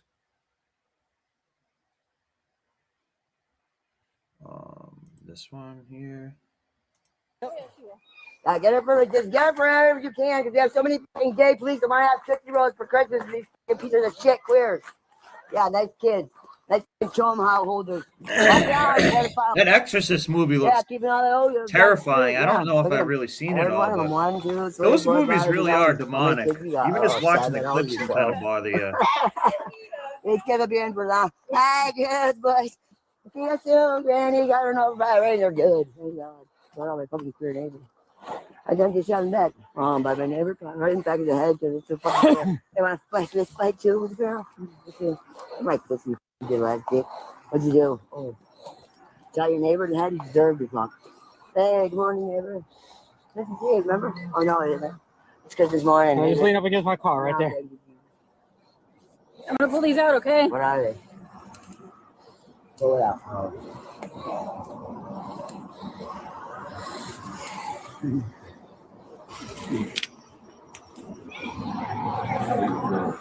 No, I know. I was just pulling them out of her. Yeah. Probably has a meth I got pipe. it too. Good shot. You got cords. Yeah, I haven't pulled him from my taser yet. Go ahead, I got her. You got her? Lean against the car. Well, that's a first for me. What? I've never tased anyone. There you go. Oh, boy, like you better get down like you see that one time when you're back in the bit. I think I got 3 off. I think I missed her the first time. Because I couldn't get the fucking thing out. Yeah, I heard you pop and she was still running, so Yeah, I popped yeah. twice. Hey, we don't need to talk like that, okay? That other little fucking cop bitch when I told him go have any olive oil. Yeah, I think I missed her the first time. And then you popped, I popped, and then we both popped again. She's still running. Well, I had to pop twice to get a second part. Right, no, I did too. Because we both hit her the second time. And then she went right down. Yeah. What's she going to the hospital for? I got a broken bone. You don't have a broken Yeah, bone. You don't have a broken bone. Yeah, I do. Both my thumbs are broken. I promise you they are not broken. Well, who broke them then? Wasn't me. Results gonna be the same. You're going to jail anyway. No, don't give a fuck. I'm going to jail, you fucking queer fucking bitch shit cop. I'm going to fucking jail for the rest of my fucking life. I need your fucking bitch shut to up. Give a fucking cop, you fucking queer bitch. Blood, go marry. We're not gonna do that. Dad, This guy's laughing a little bit. tell me you're a fucking bitch All right, cop. all right. Are we Go going ahead. to the hospital or are you just Yes, I'm going to the fucking hospital, you fucking gay fuck. We'll put the seatbelt on. The only thing is, Shut up. Now I just want to change it. Well, no, wait. I'll do one more police video. then I might suspect's change it vehicle to something after a else. hit-skip crash. It all started when someone called saying a woman dumped all of her garbage in a park. Shortly after the woman got into a motor vehicle crash and failed to stop, within moments, officers locate her. The car took off that way. It's full of garbage. The entire. She's not here. No. Step out of the car. Let's see your hands. Let's see your hands right now. Tight on her. I didn't do anything. I don't care. Let's see your hands right now. My car was hit. I get out of the car. Let's see your hands right now. I didn't do anything. I'm not saying you did. We're figuring out what's going on. Wow, my car was hit. Understand that? Why am I being like The Exorcist too? My hand was hit. Why am I being put in cuffs? We'll explain in a minute. I was just hit at the trailer park. Okay, you've been all over the place. I was just sitting there at the trailer park. Relax. I'm not doing anything wrong. Did I say? But I We're don't. going to get your side of the story and find out what's going on. But Somebody hit my car being today. detained until we can figure out what's going on. We clear with that? I don't know what you mean by I was just hit at the trailer park. All right. In shock, and I just sat here. I didn't do anything wrong. Okay, have a seat. Can you put the window down? We will. Have why a seat. am I? I'm sorry. Have Can a you? seat. I need to be explained why I'm being put in the car. You caused an accident. You left the scene. I don't care if you're at fault or not. You left the scene. Have a seat. I didn't know what else to do. Have a seat. I'm sorry, but take me out of the parking lot, in the officer. car. Please, can you listen to me? Do you have any weapons? I do not, but I do not want to be involved in it. They hit me, officer. I was hit, and they chased me out of there. Okay. Please watch the camera. You will see that I was trapped. Right. What happened over at Woodgate with the trash? I cleaned up my. Turn around. I did clean up all my trash. Right. You dumped it over there. I think it might have blown away. I did pick up all of my trash. Please, I did not. Turn around. I did not hurt anybody. They chased me out of. Did I say you did? I did not hit and Did skip. I say you did? You told me that I hit and skipped. Right. You left the scene, whether you're at fault The or man not. chased me out of Please there. have a I'm seat not in the lying, car. but he did. Have a seat in the car. Please, he Do did. it now. Have a I seat did in not. the car. I was about to call you because he hit me. I'm giving you one last chance, or we're going to pull you in the car. I'm just getting a stomach. Have a seat in the car. Could you put the window down, please? Yes. As soon as you have a seat in the car. There are witnesses. He did trap me. Have a He chased seat me in out the of the car. parking lot. Seat in the car and we'll talk. Because you're not going to let me go. Have a seat in the car and we'll talk. He hit me. Have a seat. Why? This chick looks like this.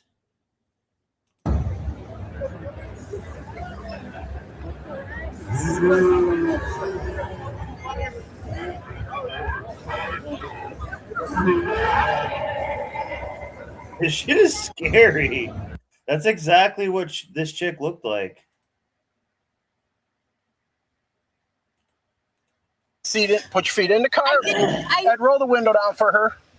He hit me and then I was chased out. I swear to God. How many times I have to ask you, feet in the car, or we're going to make you have your feet in the Because car? you're going to make me go through and get arrested when I was the one You're who not was under hit. arrest. Have a seat in the car. But you're going to, am I getting out today? You're not under arrest. You're being detained until we can find out what's going on. Feet in the car. He chased Last time I'm asking, feet in the car. I was chased out of the Do you have your driver's license on you? somewhere in my stuff. Okay.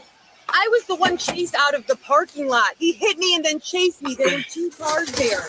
Okay. So why am I being detained? Because you're involved in the accident and left the scene, and we've been looking for you. Was chased out of there, and that is on camera. Are you going to let me talk?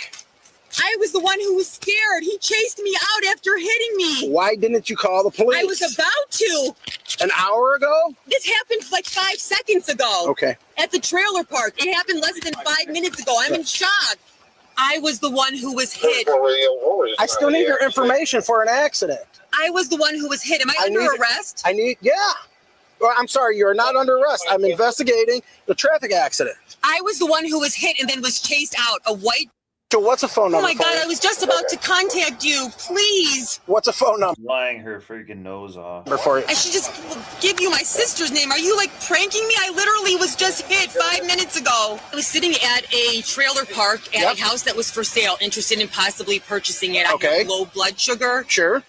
I just had a snack. I sat there for a minute to have a snack. Okay. That's all. Do you need an ambulance or anything now? No. Okay, so you're feeling okay? I noticed that a white pickup truck was parked behind me, blocking me in the driveway. Okay. I thought that I should get out of there and didn't. I thought that was quite unusual. Okay. I laid on my horn. They let me out. I backed up. He sideswiped me. My car went like this. I don't know. I started driving away. And then I stopped here. Okay. And I noticed him following me out of the parking lot. And then he had to use a red car that was sitting like on the side somewhere that I had to like drive around that was trying to block me from getting out. I feel like they intentionally did this to me. Okay. No littering. What about the giant pile of garbage in Woodgate? I put it in the trash. I don't know. A bunch of kids showed up and then I left. I don't know if they were playing in it. No. Oh my God, no. I'm 41 years old. I just cleaned out my car. The rough 41. No, I didn't say anything to the kids. You made a terrible, awful mess there. They have it on video. I cleaned it up. Maybe it blew away. You didn't. It's literally. It's the size of this SUV. Do me a favor. And then this is all the stuff that she took out of her car. Can I go back and clean it up? Look, No. What are you arresting me for littering? You just dump trash like all over the place. You're going to get a citation for littering. Can I get the information from those people who hit me? Are they going to be arrested? Yeah, we're going to be doing an accident report. You don't get arrested for. So I think I might kind of want to change to this. This actually looked kind of interesting. Let me share this tab instead. Mattel has sold more than 1 billion Barbies, making it the best-selling doll of all time. But sales have declined for 2 consecutive years. Mattel stock actually fell 25% on February 11th in a single day, the biggest single-day drop since 1999. That was after fourth quarter earnings saw the company report disappointing holiday results. One big sticking point was Barbie, which fell short of sales projections. It was a really big miss during what's typically the most important quarter of the year for toy makers. But the doll has been written off before. Maybe they'll have Barbie has their first baby deletion and stuff. Barbie does a little has a little operation. Since hitting shelves in the 1950s, it survived cultural backlash and a sales war with the maker of Bratz dolls. After 67 years of reinvention, how has Barbie stayed alive? And is this just another downturn or a more serious sign of trouble for traditional toy makers like Mattel? When Mattel co-founded... Now, I don't care about the toys and stuff like that, but like Barbie also kind of helped shape the materialism mindset. The kind of being a tall, skinny 304 with Ken and playing house and stuff. Under Ruth Handler helped invent the Barbie doll, she wanted to create something that could be a role model for kids. Back then, most dolls like a positive role model were babies. Girls could fantasize about being bigger. They could fantasize about being teenagers or young adults. Or being 304. They did not have to fantasize about being moms or wives. Mattel was also one of the first toy companies to market straight to kids on TV, which helped it sell over 300,000 Barbies in 1959. For decades, Barbie dominated the fashion doll industry without major rivals. In 1991, Mattel reported that 95% of American girls between ages 3 and 11 owned multiple Barbies. But Barbie's reign was threatened in the early 2000s, when Bratz dolls first hit shelves. See, this is what I'm trying to... This is perfect right here. This is perfect. Because I knew this would come up. What is Bratz? This is teaching your daughter this to be a 304. A materialistic 304. It almost has like a Playboy bunny here. High heel hooker shoes. This like pimp's hat. Lingerie. That. There's extra boots they can have and stuff. In the jewelry. The fashion accessories and stuff. Like this is part of how they start to like get young girls and young people into this.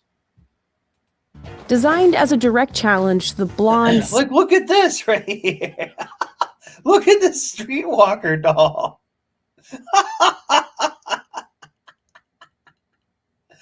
Lynn Barbie doll, Bratz featured a diverse cast with more skin tones, different hairstyles, and edgier fashion that resonated with tweens.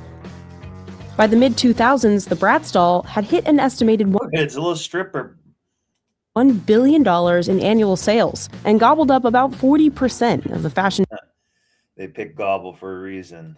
doll market.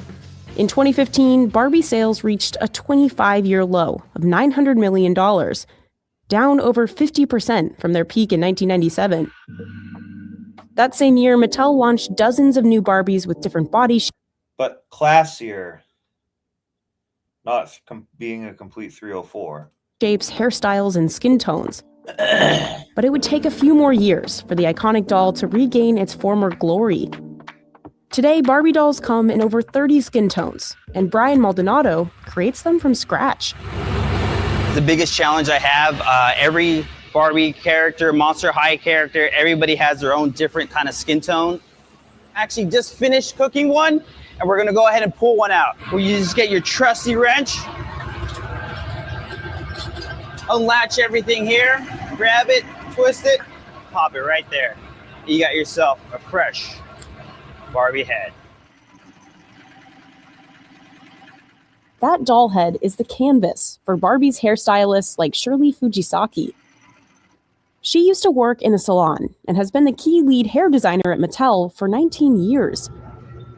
Part of the interview process was actually getting on this machine that I've never touched before and rooting doll hair. If somebody's told me that I was going to be doing Barbie's hair when, I'm older, I'd be like, oh, you're crazy. Our favorite and best tool that we use every day. I wonder if it's like real hair. Is this pet brush, which is amazing. You would think a pet brush wouldn't smooth out the hair, but it does an amazing job.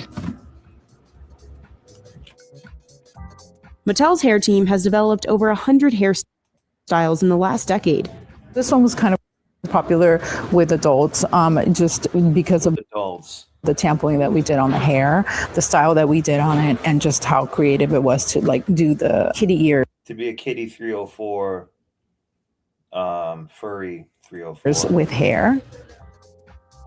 One of the ones that took, I would say, probably up to about 8 or 10 iterations was this one. It's one of our fashionista extra dolls. Fashionista, that's called the handlebar head hoe. That's what the handlebar head hoe.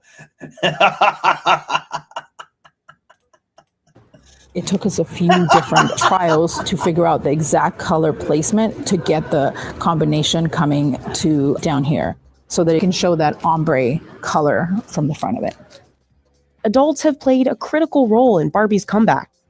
During the pandemic, millennial parents started buying dolls for their kids to try to cut down their screen time. Nostalgic millennials also showed up en masse for the Barbie movie in 2023, a blockbuster hit. Look at this PDF file freak here. Look at this guy. You can't.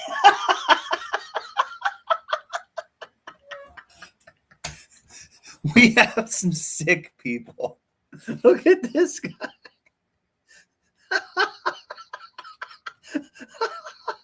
Oh my God. That grossed roughly one.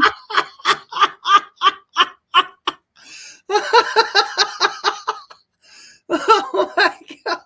Look at that.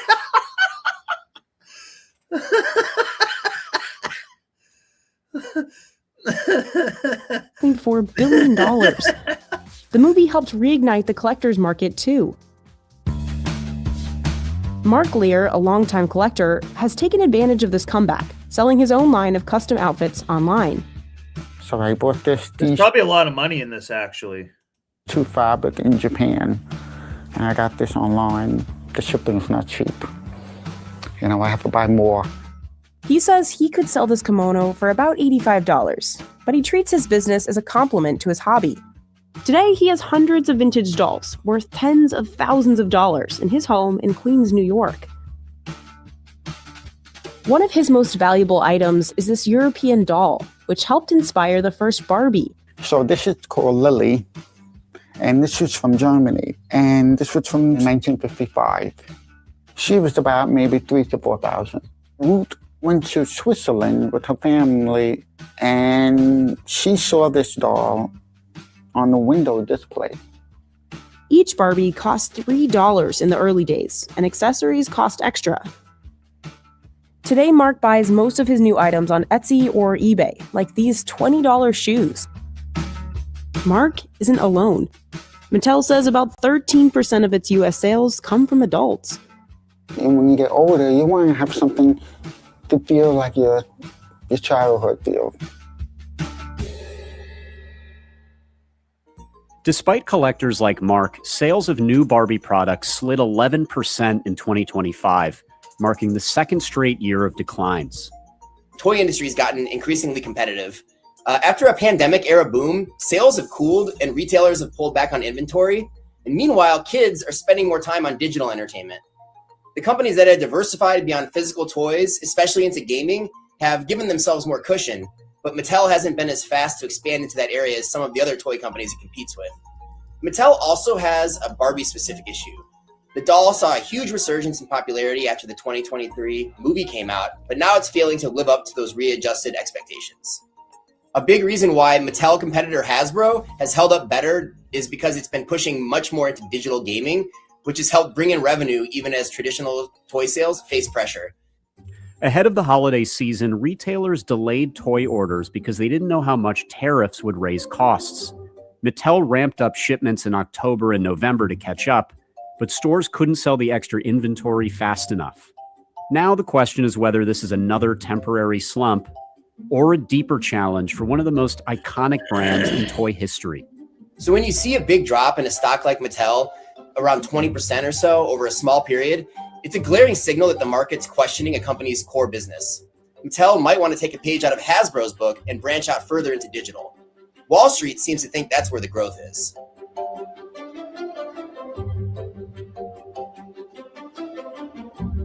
Just interesting. Now I want to change gears to this. I mean, what if I don't want to live the way you live? Oh, don't be ridiculous, Andrea. Everybody wants this. Everybody wants to be us. What if I don't want to live the way you live? I mean, what if I don't want to live the way you live? Oh, don't be ridiculous, Andrea. Everybody wants this. When I was a teenager, this was the image of being a feminist. I definitely consider myself an entrepreneur. Not only am I an influencer, but I'm also a designer, a tech entrepreneur, an advisor, an investor. Whenever there's a quote unquote glass Holy shit, that's a deep voice. ceiling, there's an iron woman right behind it. You're a couple years out of new school, which is the most... Just a few months. It was being a girl boss, a powerful career-focused woman who made it to the top of her field. I don't exactly know what you do or how you do it, but when you walk through these gates, things start happening. But for teenage girls these days, it's all about living a soft life. Not reaching the top of the corporate ladder, but No, it's not. It's not like that. instead quiet quitting, being a stay-at-home girlfriend, or even a trad wife.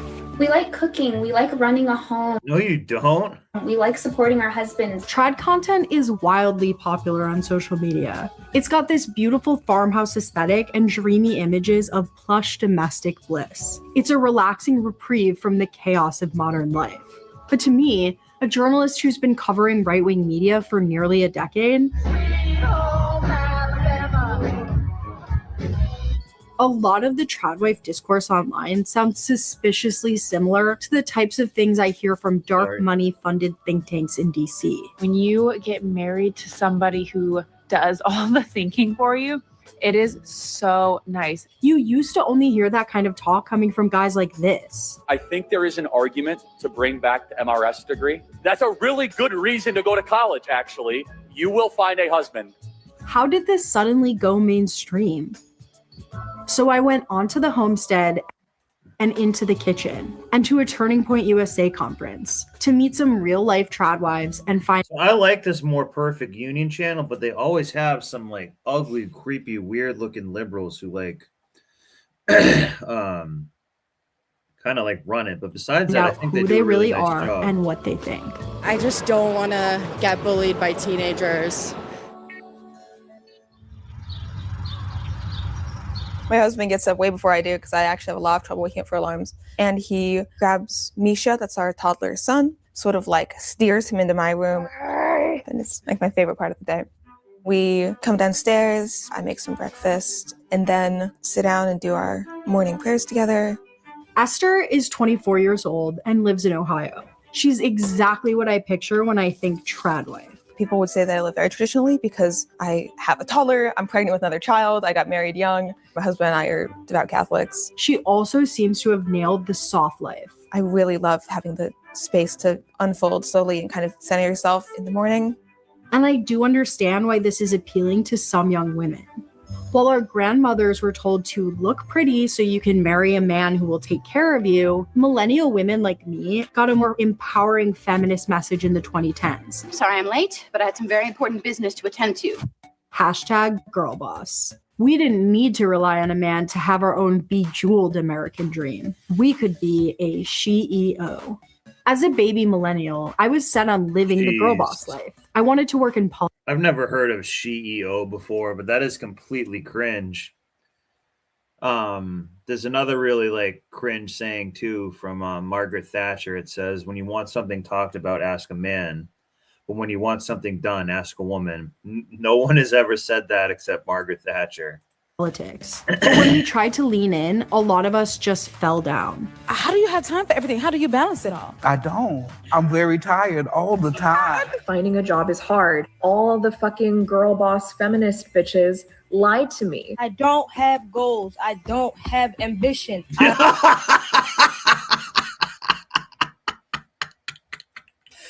At least she's honest though. I don't have goals. I don't have ambition. I don't have hobbies. I don't have. I only want to be attractive. Why am I not allowed to just vibe? Some of those CEOs ended up creating the same toxic workplaces as their male counterparts, and certain types of women weren't allowed to girl boss even if they wanted to. The girl boss wasn't trying to change the way our economy works. She was just trying to succeed for herself in a broken system. Girl boss feminism is so deeply rooted in capitalism. In 2016, I became disillusioned with the whole girl boss thing. I became a journalist and traded in my pantsuit for a sweatsuit. Now Gen Z is coming of age, and surprise. Just a second, was she just hitting weed? In 2016, I became disillusioned with the whole girl boss thing. I became a journalist and traded in my pantsuit for a sweatsuit. Oh, it's a cigar. She's a big woman. Now Gen Z is coming of age, and surprise, surprise, being a worker in America still sucks. The gender pay gap has only narrowed by 4 cents since 2003, and their degrees feel worth. Again, this more perfect union thing is kind of like left-leaning, but I still like watch what they say. As entry-level jobs disappear.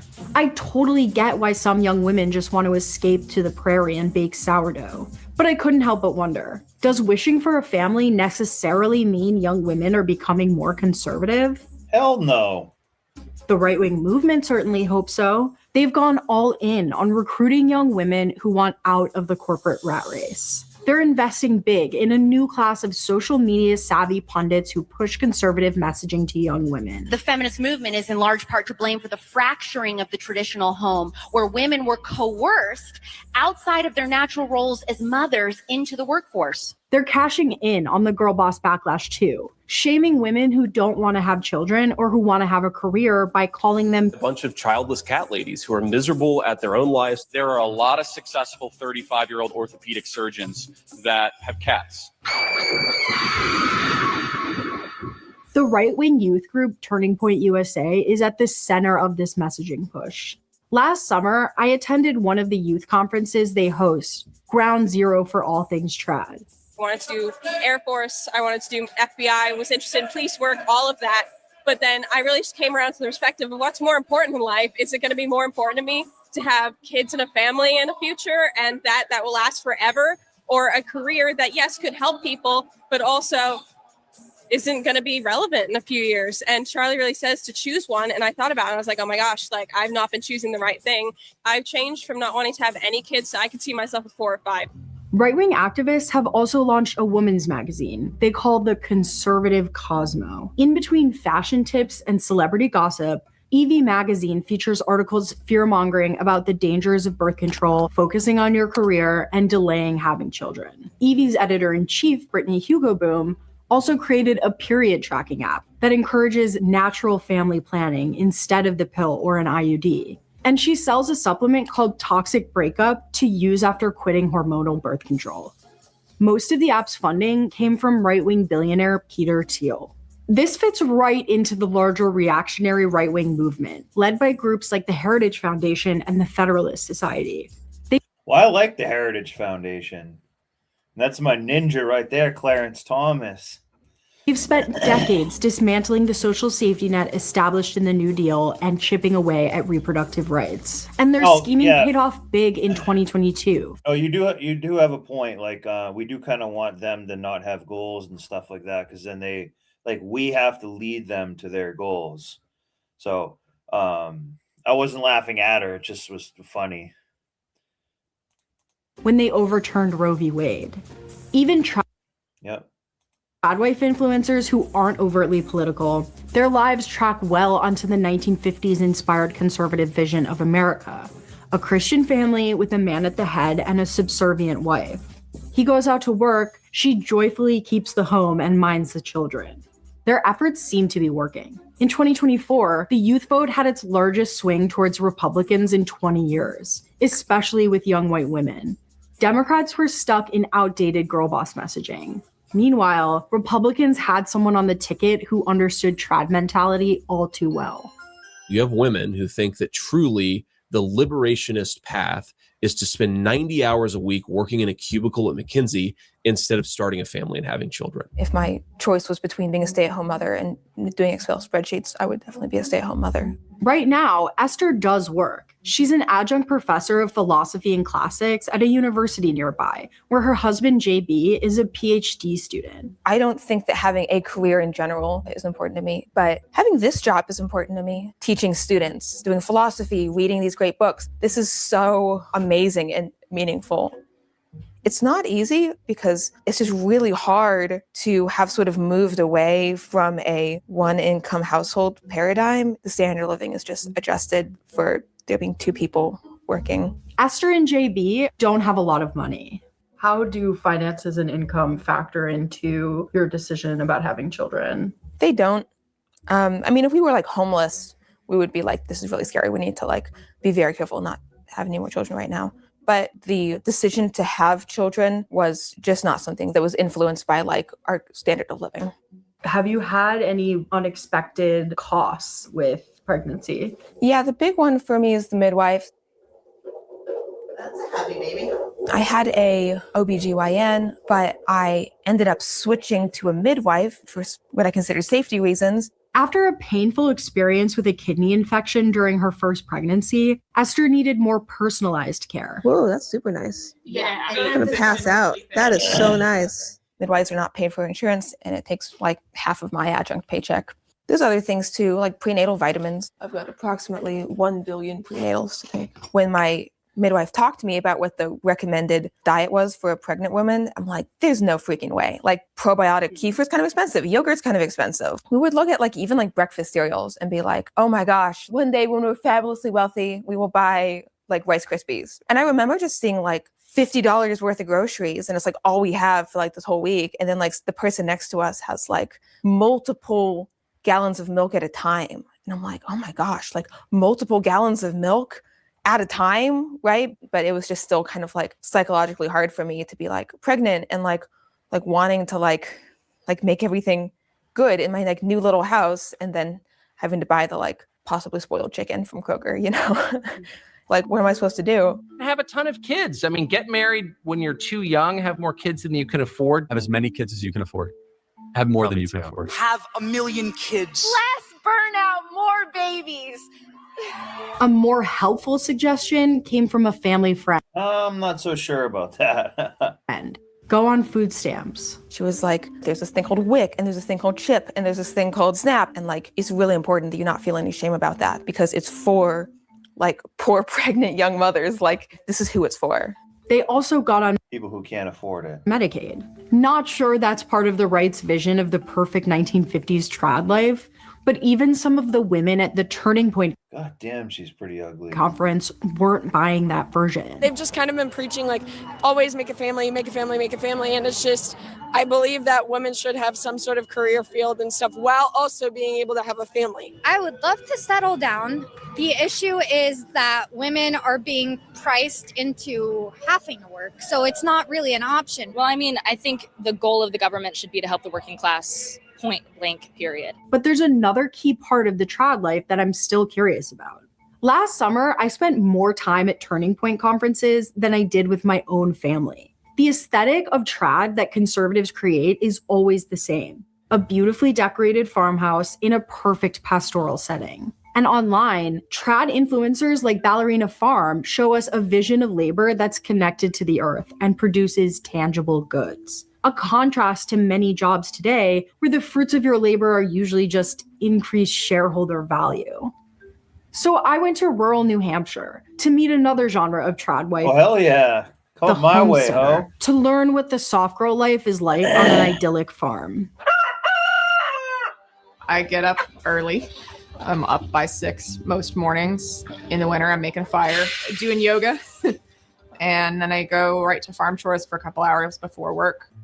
Jesse and Andy got married young, but other than that, their life doesn't look like Ballerina Farm at all. Who's doing most of these morning tasks? It's mostly me. I would say that I'm the farmer. The terrible, terrible nose ring and haircut. Oh my God. Can you at least look conservative? What a rat. And I'm the outdoors woman. My husband does a ton of the housework, lots of things that make our life run. My great domestic contribution is I love to clean. Physical labor tasks. We often Girl, drop the StreamYard link again. Heavy hauling, shoveling, splitting and stacking wood. I probably take a little bit more of the lead, but that's just because I like doing that stuff. Yeah, you like it. But yeah, we're always sharing. But you definitely are like chief rock hauler. Yeah, the project lead. Like, you're assistant rock hauler. She'll delegate things to me. I think that what was women's work and what was men's work is Right. really hard to define. Like, I don't even know how we get clean towels. I don't know where they come from. Another departure from the homesteading fantasy, Jesse works a corporate job, and so did Andy before he was recently laid off. Right now, Jesse is the primary breadwinner. It has slowed down our ability to do large scale projects on this property. It's hard to do things like replace our roof, replace our front door. It's also slowed down the timeline on another big goal and a key element of trad life. If the margins were less thin for families in this country, we would have had kids sooner. Housing was very expensive and took a long time, and we're extremely lucky. Most people our age have not been able to buy. Healthcare costs, if that wasn't as much of a factor, we would have had kids younger. Yeah. Jesse is approaching the decision to have kids differently than Esther, but both of them value and prioritize family life. I hope for the opportunity to stay home with my kids for at least their younger years. I spent a whole day on the farm with Jesse. When you complete the swing and slide motion, they're both together. Afterwards, I was tired. Is this how the Ballerina Farm lady feels all the time? As someone who comes from a lineage of homesteaders, is the soft feminine life of homesteading a realistic vision of the past? No. A lot of that work is presented in a very leisurely or pleasurable way when I think in reality for many women it was not. I understand the longing for a life where you don't have to work outside of the home when that's a financial reality for most households. Like, it's very difficult to be a one-income household. So then how do these trad wife influencers make it work?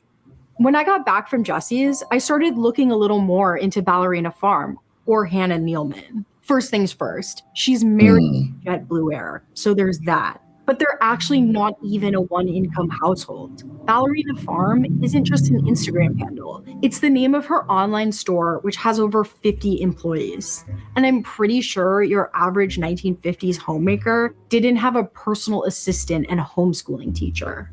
She's not even the only one with a second income stream. Many of the biggest tradwife accounts are of course. selling you more than just It's all a grift. Yeah. It's all a grift. And, you know, the funny thing about it is this is going to be an existential crisis, because when you think about how countries are ran, and so much of it depends on population replacement, because you need people to work the farms, the factories, the businesses. You need people to be in the military. You need people and their ingenuity and their creativity. You need people for their tax revenue and for your GDP, your gross domestic product. And when the population starts shrinking and collapsing, next thing you know, it's inevitable that your GDP drops, the financial viability of your country drops, the defense of your country drops, the tax revenue of your country drops, the social services in your country drops. And what do you do? So, that's why I post that comment. I'm very curious in regards to these countries that have darn near under 1% replacement rate. Yeah. At what point will they, when you're looking at countries that have more authoritarian rules or more authoritarian forms of government and more homogenous populations, I'm actually kind of curious and concerned and worried at what extremes will they go. Well, they can do AI, and they literally may start like breeding people. Exactly. Like, you know what I mean? They're gonna, they could just say like, "Oh, well, we bred this person, but they don't have like a social security number, so they're just like a slave or something." Like, there could be all sorts of things that happen. And don't think they're not trying this shit somewhere. You know what I mean? People are probably thinking of this. You know what I mean? I wouldn't be surprised. But that could, they could create the problem for the solution that they want. Too, you know what I mean? They could also be trying to make it so people don't produce as much, so they can I don't know, sort of breed people or something. Or AI will really come into play too. But here's the thing. AI doesn't consume. I mean, power, energy, and everything else. But AI is not going to buy your iPhones. They're not going to buy your Androids. They're not going to buy your PlayStations. They're not going to buy your Grand Theft Autos. They're not going to buy, your Lamborghini, your Mercedes, your Nissan Altimas. Yeah. They're not going to do that. But also, and I'm kind of curious what your thoughts on this. So there's a direct correlation between when men's income go up, their desire for children and family increases, where it's an inverse effect when women's income go up. And I just find that very interesting, because we say all the time, when men make more money, we think about family, our children, providing for people, taking care of people. Yeah. And when women make more money, they just think about themselves. Yeah. Vacations and yeah. There's a direct correlation between that. And I was listening. I wish I would have wrote it down. I was listening to a podcast the other day, and it was talking about like when there's a 1% or 5% increase between the two genders and their income. But these trad wives, it's all a grift. These chicks got brand deals. They're selling products. They're doing sponsorships. They're doing it for the gram. Yeah. And, and that's the problem with social media and everything, because all it does is, you try to compare your life to the unrealistic standards of people that you don't know you. What they say, comparison is the thief of joy or something to that effect. Yeah. And There's like another one like just tell the truth because they won't like it anyways or something like that. Well, Similar. I heard a very funny joke. When it comes to piss off a conservative, lie to them. To piss off a liberal, tell them the truth.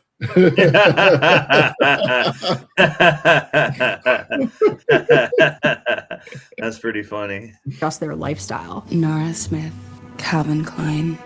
It turns out that being a tradwife influencer is really just like being a girl boss. The girl boss and tradwife are two sides of the same capitalist coin. They're both turning their life into a personal brand and business. Yeah, because a real traditional conservative woman would just be at home, not even worrying about the internet and like, telling you like, see how I'm conservative and you need to do what I am doing.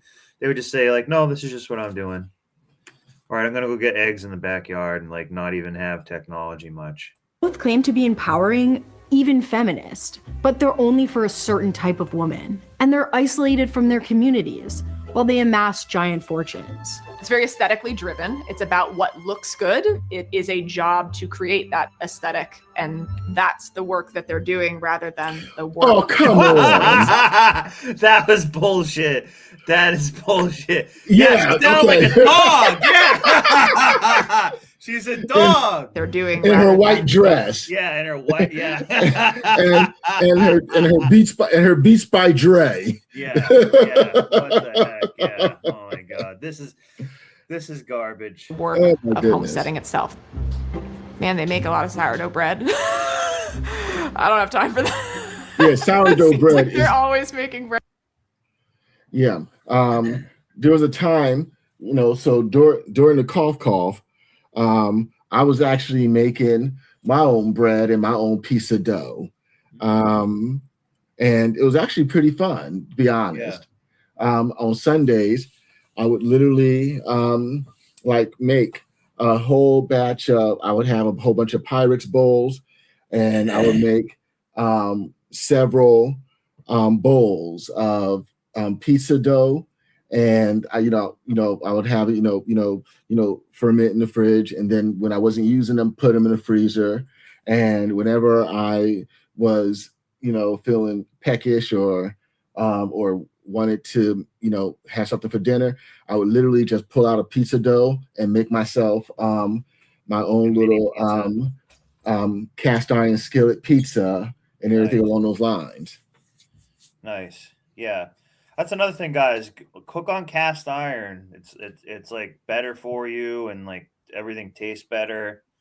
You don't have to like clean it as much and everything.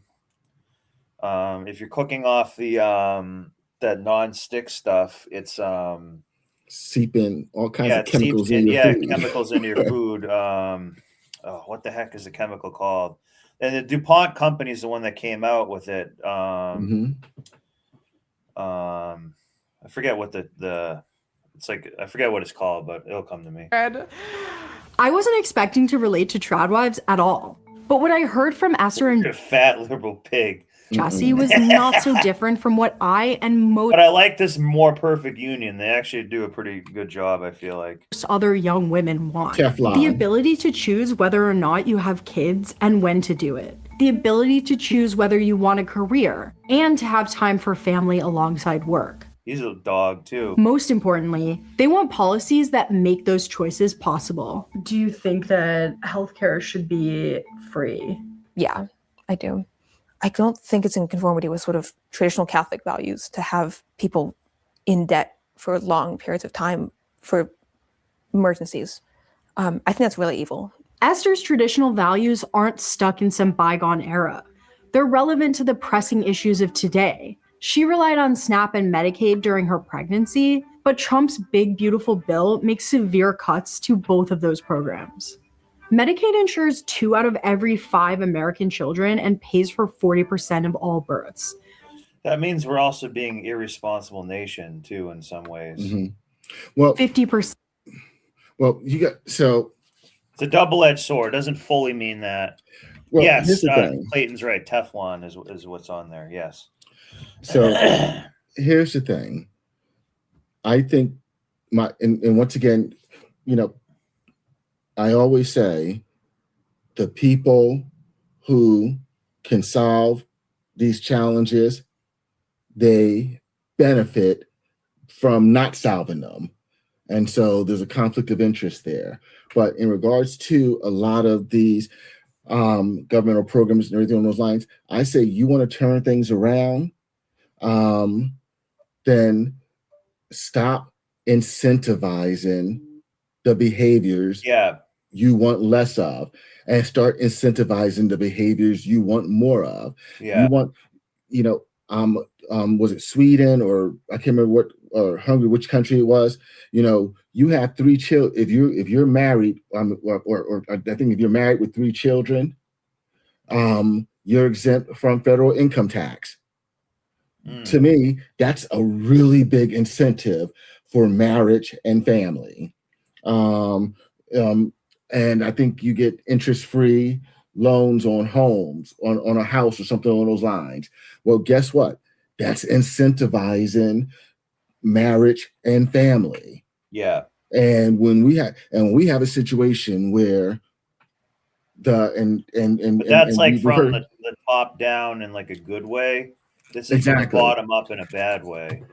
And so because we've had this discussion before, when the government can step in and replace the average earning man in a woman's life, why would she commit herself to a man when daddy government can give her the illusion of independence? And it is an illusion. And we saw that last October, November, when they were when they were threatening to suspend, when they were suspending the SNAP benefits, how all these chicks was losing their damn minds, talking about they're gonna, I'm from the streets, I'm gonna walk into Walmart and I'm dare someone to stop me. You saw how crazy they went. Yeah. And so that's why I said it gives them the illusion that they don't need a man, where the fact of the matter is, as men, we are the net payers of taxes, that we receive the least amount of benefits, governmental programs, and subsidies and everything along those lines. Stuff, yeah. And that's why I said this is a double-edged sword, because these chicks, when you're not having children, guess what? You're not producing future taxpayers. And then these chicks that are talking about, oh, delete all, no boy babies and everything like that. Well, guess what? Now you're reducing the people that will go out in this economy and have to produce and add value. Yeah. So they call it the double-headed dildo. I can't stand you. And SNAP is the most effective anti-poverty program in the history of this country. 3 out of every 5 people who get food stamps are in families with children. And right single, there, but there it's ain't no dad. Look at this. But, They made it with no dad with this woman here. But here's the thing: it's single mother households, and here's the thing: this is so insidious, because what households produce the least favorable outcomes for children? Single mother. What households produce the least favorable outcomes? And once again, this is not hyperbole. This is not being facetious. This is fact, data, statistics. When you look at the degeneracy in society, the incarceration, juvenile arrests, all delinquents, sorts of arrests, the grapes, the PDFs, and everything along those lines, it's single mother households.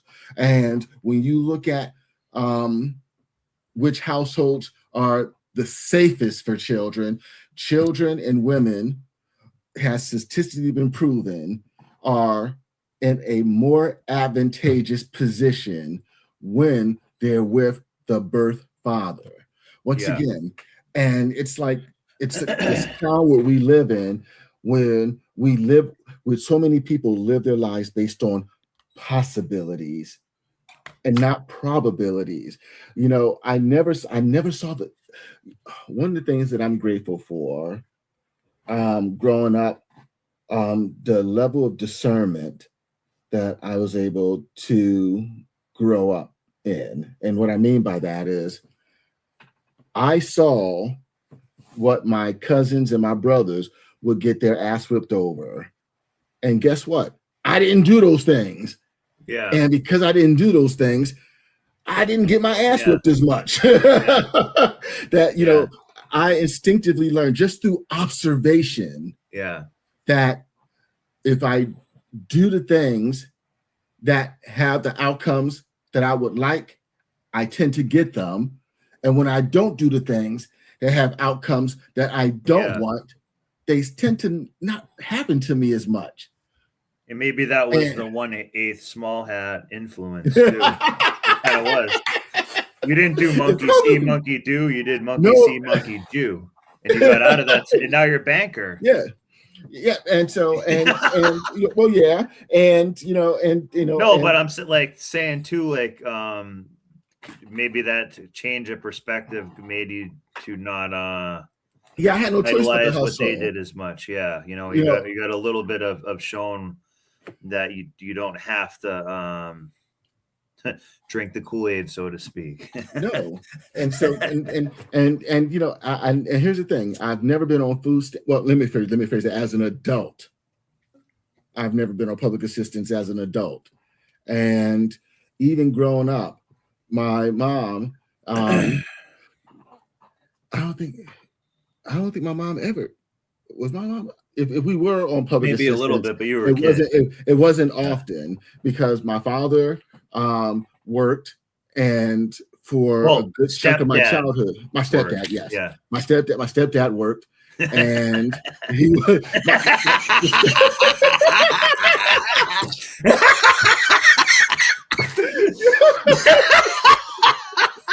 Yes, my sperm donor was a Rolling Stone.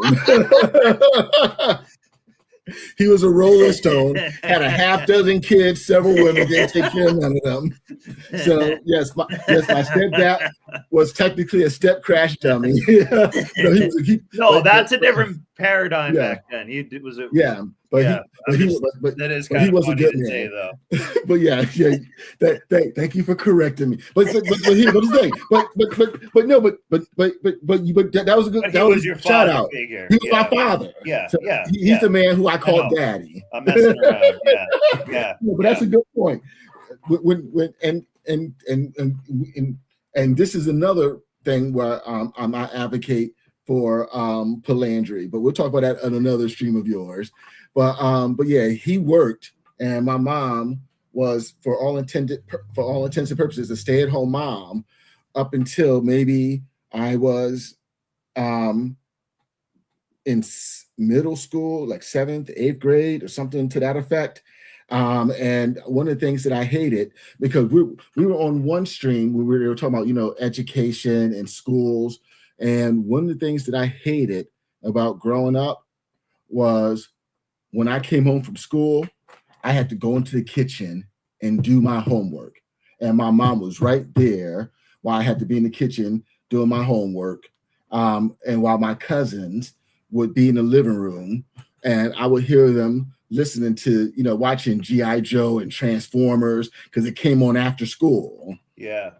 And I would miss it because I couldn't leave the kitchen until I was done with my homework, until I memorized my spelling words, did my math, and my mom checked it. And in hindsight, I got some issues with my mom, but she did that right. And when I look at how my cousins turned out and how I turned out, night and day. Yeah. But I had a strong male role model. He went out, worked. My mom was a stay-at-home mom, and she made sure we did our homework and stuff. And I actually graduated salutatorian. I can't pronounce it. Second, I had the second highest grades. Nice. Wow. Good. Kids raised in SNAP-supported households perform better in school and they grow into healthier adults. The supposedly pro-family MAGA movement wants to here's another take these programs away from American. Go back. Get her out of here. So here's another thing too. Like, we can all agree, like, some of these benefits are good to help people, but we spend so much money on military and all. Like, we have enough money to give it to these people and have like healthcare. Like, we have plenty of money to have like healthcare and like not have homeless people and stuff. Is it going to be cost efficient? No, it will not. But we are spending that money anyways to all these military projects and stuff that just kind of go to like kill people. No, I think it's worse than that. It's deeper and worse than that.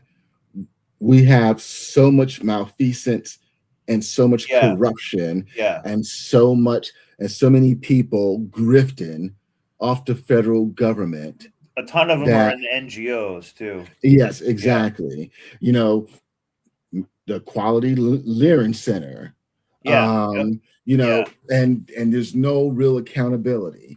And by the time, you know, they catch on, you know, we've got for tens of millions and hundreds of millions of dollars, billions and billions. You know, there's a saying, you know, people, I remember I was listening to this one analogy in regards to politics, and it's like, you know, they spend tens of millions of dollars to get in positions paying $100,000. And how many people come into political service broke, middle class, average, and by the time they leave public service, they're multi-millionaires. Yeah, because it's corrupt, for sure. Get food stamps are. But I'm saying we do generate the money that we could actually just help people too. Well, yeah, I mean, does some of these people, like, you know, are they going to abuse the help and be stupid with it? Yeah, but we do kind of need to uplift the bottom a little bit. Exactly. You know what I mean? Like, a lot of these people do, you know, they do kind of work. Some people are just doing their best. You know, some of these people are not intelligent. Some, you know, but this wasn't meant to be. I think we could, you know, uplift them a little bit more. I think we could all agree, like, yeah, it would be nice if people had health care. Like, that would be a pretty good thing. So I've been in countries that have damn near close to free health care. Yes, for the rank and file, I can see that, but I don't want free health care. Because I see how bad it is, the delays, how long it takes to get help and services. I like being able to go and get something done now. We need free healthcare, but separate that from the government. Yeah, what we need, because when it's government run, it's going to take forever. It's going to be slow. It's going to be a bunch of retarded people in the middle. It's going to be like, well, why don't you go onto the portal and then do this other thing, and then you call us back, and then we submit the form, and then what we do is once that form is submitted, then we send it to the next office, and then it's 3 years later and you're dead. That's what happens when it's government. I left a message to my orthopedic surgeon's office on Wednesday morning. One of his assistants called me Wednesday afternoon. They got me in Thursday. They got me in yesterday, and I got my x-rays on my knees. Turns out I can postpone my knee. I can postpone my knee replacement a little bit longer, and I just got steroid injections in my knees, in both my knees, and then in about a month or two, I'll go back and get gel injections so we can try to stave off me having to get knee replacement a little bit longer. But that's how fast I got it done. When I had my quadricep tear, I called the doctor on Monday. I had my surgery on Wednesday. I would not be able to, that would not have gotten done if I was in Canada. That would not have gotten done if I was in Dominican Republic. And I've experienced healthcare in both those countries. And it would not have gotten done that fast. And so, but on top of that, with these public assistants, we have perverted public assistance to where it's learned dependency and helplessness.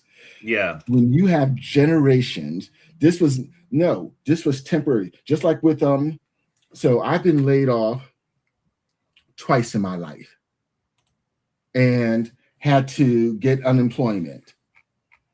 And that had an expiration date on there. Yeah. Yeah. That had an expiration date. Yeah.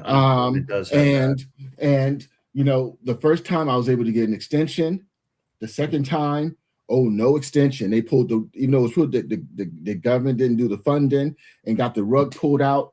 And you know what I had to do? And I think I shared the story. I went from putting in 4 or 5 applications a day to where I was doing 10, 15, 20 a day. And I literally took a 60% pay cut because I had to take advantage of the first opportunity because I had responsibilities. Yeah. And so, all this stuff needs to be a limit. And when you have people that are on Section 8 and they're living in houses that they can't afford on their own, or where, you need to have. I once dated this chick who was living with her mama and didn't like living with her mama, wanted to get her own place, and wanted me to move her and, pay the security deposit first and last, get her into an apartment. And I said to her, but you don't have a job. How are you going to pay your rent the following month? And, well, I'll figure it out. I'll do hair and stuff like that. Yeah. If it was that easy, why aren't you doing hair now? Yeah. And so, no, we're not doing it. Why are you setting people up for failure? And when you just give, people don't appreciate what they don't earn. Yeah. And I learned that the hard way when it comes to dating. And this is some game for the younger brothers out here. When you're dealing with women, it's so easy for these females to try to extract resources from you, and then I need this or that or anything like that, and then you help them out. Oh, you saved me, blah blah blah, and and they sell this stuff, and it's a habit, that whole sunk cost fallacy, and it's so easy for that gratitude to turn into entitlement, and then for that entitlement to turn into resentment. And guess what? We saw that with the SNAP stuff several months ago. We saw with the SNAP stuff. Yeah. Yeah. And these people, it turned into resentment. How dare you? I'm gonna do this. Yeah, it turned into this.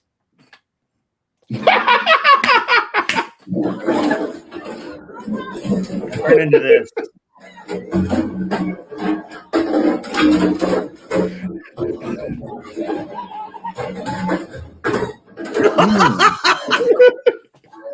Show me some titties. Look at this guy just filming it. He didn't care. Look at the weaves all over the place.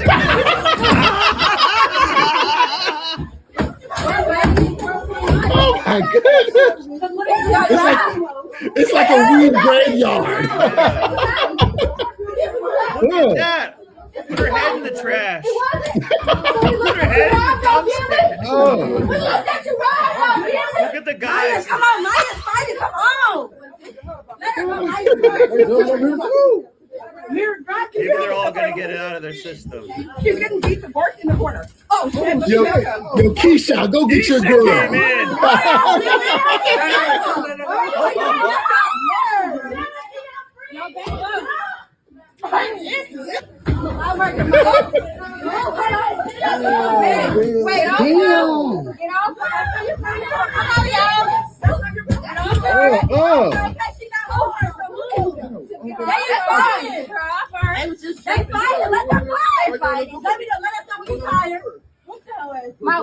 let the fucking side move. Hold on. Don't push her. Look. Let her go. Come on. Am I green? This ain't yours. This ain't yours. It's yours. Oh, that was priceless seeing all them weaves on the floor. It was like a whole bunch of mini cousin its. Yeah. No wait. They have more footage from another angle. And you know that orange guy, the guy who in the orange is filming it, has more footage.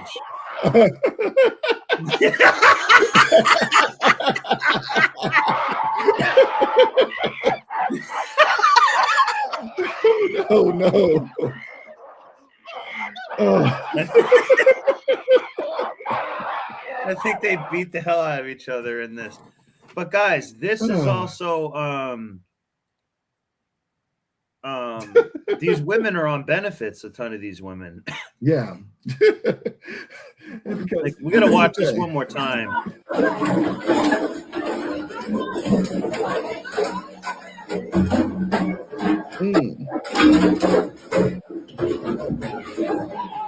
Dragged her ass. Look at the weed. Yep. Weed. Bare feet. This broad has bare feet. Look at her looking around, kind of smiling a little bit. This other chick's here just laughing and filming it, and there's another nug that will be over here just sitting there filming it, laughing. Weed. Yeah, this guy ain't helping no one. Bodies. Yeah.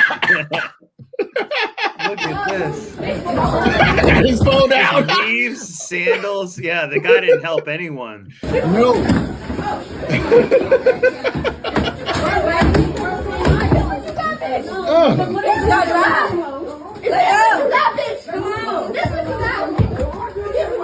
Oh, that's a haymaker. It wasn't. Yeah. So we looked at you round though, didn't we? We looked at you Let's round. exercise that beat-up Maya, spot. come on. Maya's fighting. Come on. Let her go. Maya's fighting. Mirror drive. Can you help me separate them, please? You hear the person working there, can you help me separate these idiots? Can you imagine just trying to walk in? You did a job or something, you're on your way home, and you're trying to walk in to get your chicken sandwich or something, and you see this nonsense. She's getting beat the horse in the corner. But you see, men are learning. Yep. We're not. No, you want to be. Don't help out in this situation, because you know what will happen? All those B-dubs will go after you somehow. Yep. And next thing you know, you're getting pulled because you're allegedly Grasshopper's titty. Yeah. Yeah.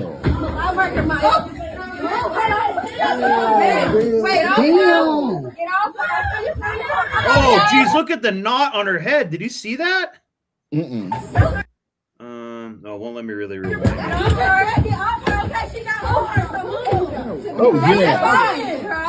They fighting. Let them fight. Let us know when you're tired. My wing. Just let the fucking side move. Hold on. Don't push her. Look. Let her go. Come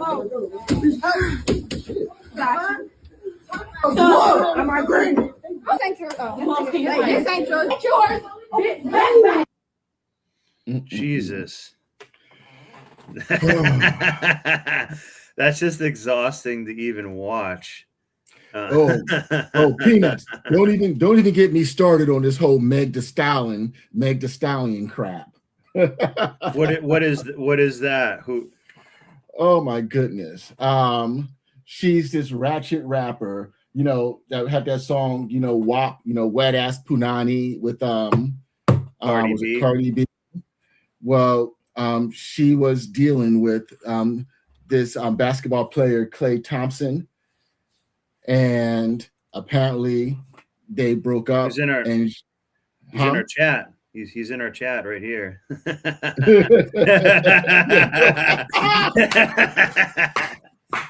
Well, this dude is literally from an NBA dynasty, and so it's like you know, he, first of all, his father was an NBA. So keep in mind, I think only 5,000 men in history have been in the NBA or something to that effect. Mm-hmm. So playing at the elite level. And so his father, professional NBA player, his brother, professional NBA player, his other brother, professional baseball player, and he's a 4-time championship player, 4 championship ring player. This dude made over 300 million just in his NFL career, and everyone thought he was going to wife up Cardi B. Like, and mind you, this dude got a black father and a white mother, and so this is a dynasty. Yeah. And to think that, look, he's going to wife you up when you're popping your thought pocket, all over the place, talking about dicking him down, dicking me down, and stuff like that. You know, come on. Yeah. Come on. Yeah. You met his family and everything along those lines, but just because a man will dick you down, don't mean he's going to wipe you up. Yeah. And so the sisterhood got their panties in a bunch because they feel as though he played her, that she elevated him. How the hell she elevated him? Come on. Cardi B is like, remember I did a stream once where it's a Cardi B interviewed Joe Biden. Mm-hmm. And it shows you that she is just like completely lost, and like she doesn't probably know how to really like read. You know, like she, you know, and she made her money like stealing from men. Yep. Being a 304 and stuff like. So like I don't know why there's no way Cardi B could elevate anybody. And here's the funny thing about what I'm saying, like it just doesn't happen. So when she was married to Offset, she had this one song when she was like, you know, I don't cook, I don't clean. Yeah. And if you know, Offset had posted a video of her cleaning. but here's the thing: both these chicks, they put out this degenerate music, and these women are twerking all over the place to it. Yeah. Yet they're 2-0, or 0-2 in regards to, you know, they got no man. They just get tossed around, passed around. And what Cardi B just became, she left her husband who was cheating on her for a man who had her pregnant with 2 other women at the same time. Yeah. And now here's the thing.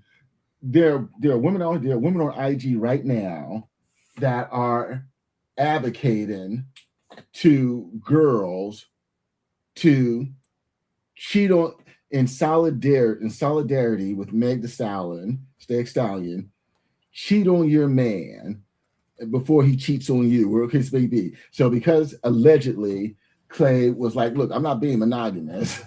You got these women telling other women to wreck their relationship in solidarity with a woman who don't even know you or would even give you the time of day to go wreck your home, to wreck your family, or to wreck your relationship. So yeah, we live in a clown world right now. Yeah. Yeah, they do. Was this what you were talking about?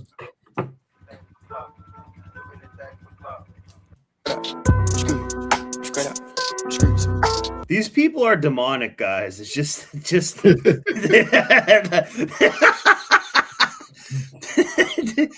just kind of are. I'm not even actually gonna watch what this nonsense is. Yeah, don't get no copyright. Yeah, I don't even. Yeah, I don't want to get copyright or anything. But it is also kind of just, you know, they're just degenerates too. In families with children. Kids raised in SNAP-supported households perform better in school and they grow into healthier adults. The supposedly pro-family MAGA movement wants to take these programs away from American families. Meanwhile, Democrats have totally abandoned family values. Here's the thing. I don't think they want to take it away from American families, but there's so much abuse and corruption and parasites along the way that it doesn't actually get to the end user. It's people who are like the middle people who misspend the money, misuse it. You know, they abuse. But it's also, just not. It's a very fragmented system. It's not like you just get the money directly. It's got to go through a bunch of organizations and checks and balances that kind of just take away from you just giving them some money to go buy food with or something. But also, look at the uproar people went when they said, "Look, you can't be buying snacks and sodas and over processed foods." Yeah. Or and Slop. and like this is the only country that, well, this is one of the few countries where the poor people are fat.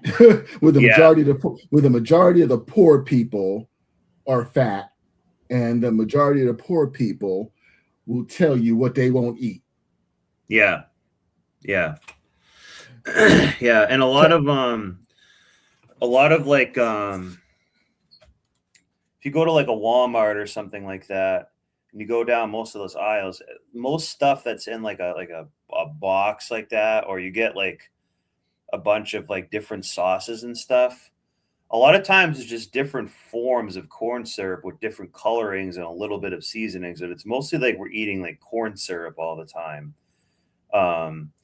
RFK was trying to make it so you had to buy like, good organic healthy food, so you would like have to he's cook corrupt. your food, Yeah, and make your food. Yeah, but also it would be like a little bit of healthy food goes a longer ways than the sugar addicted other food. You know what I mean? If you ate like a really good piece of salmon, and salmon is like, you may as well eat like some silver if you go to buy like some real good organic salmon. It's a lot of money, but eating salmon and some asparagus and sweet potato instead of eating a box of Ho-Hos and Diet Coke and I don't know, Red Baron pizza and stuff like that should give you more like energy and nourishment to like, help you out more. But do you think that happened? Absolutely not. Like they're just going to keep buying the same stuff. Yeah, of course not. Because we've all been to a supermarket and we've seen what some of these tomorrow. Today's first of the month, so probably tomorrow. Tomorrow's a Saturday. They're going to be going hard at the stores, buying all types of junk. And let's not forget, this is supposed to be a supplemental nutrition assistance supplement. This was not meant to feed your family indefinitely. It was to supplement. Yeah. So it's things get abused, and there's a lot of people too who have who make plenty of money and stuff, and they just take the benefits anyways too. In fact, I've seen actually some like kind of wealthy people that actually will use these because they just kind of like, I think they just kind of like to steal from it when they can. And trad to Republicans, even though elements of that life appeal to women across the ideological spectrum. I don't feel like anyone in power shares my values. I think part of the reason that the right has recaptured the Back to the Land movement, which was originally a liberal hippie movement, is that the way that they are promising people to have satisfying, beautiful lives is by looking backwards. And when the left fails to find a vision of that looks forwards, that is very easy to do. In my Here's a decent point. Reporting, I've found that most women don't make choices about marriage and family based on social media trends or even political propaganda. A lot of them, like Jesse, are worried about the expense. A Democratic Party which doesn't build its foundation on no single mother will work without healthcare is, unacceptable, is not selling and accept. Can you take anything she says serious with this goddamn bull ring? She looks like a rat. Life, let alone a meaningful or deep or beautiful life. What if Democratic politicians made supporting families a core progressive value and ran on real pro-family policies, like Medicare for all, paid family leave, free universal childcare, and a higher federal minimum wage? Who gets to say what traditional is anyway? Trad can mean economic security for all families and valuing women's labor both in and out of the traditional workforce. What about the men's labor? You're welcome. No, because exactly. This is kind of a. I think this is a left-leaning site, but I do kind of still like them. So here's the thing. A lot of this is a result of just government, just policy. So keep in mind, this is over 50 years, 50, 60 years in the making. It started off, okay. So first, you take us off the gold standard. Mm-hmm. Yeah. And now we're able to print money without abandoning. And so we turned our money into currency. Then we started the petrodollar to where we can start printing dollars. And just supply and demand, the more supply, the less demand. And so you drive up the value. So when you start flooding the markets with money, that money goes places and it makes the cost of everything else more expensive. Then now keep in mind, we need consumers. Over 60% of our GDP is consumer spending. Yeah. Well, so we need people out here spending money, buying stuff. So how do we do that?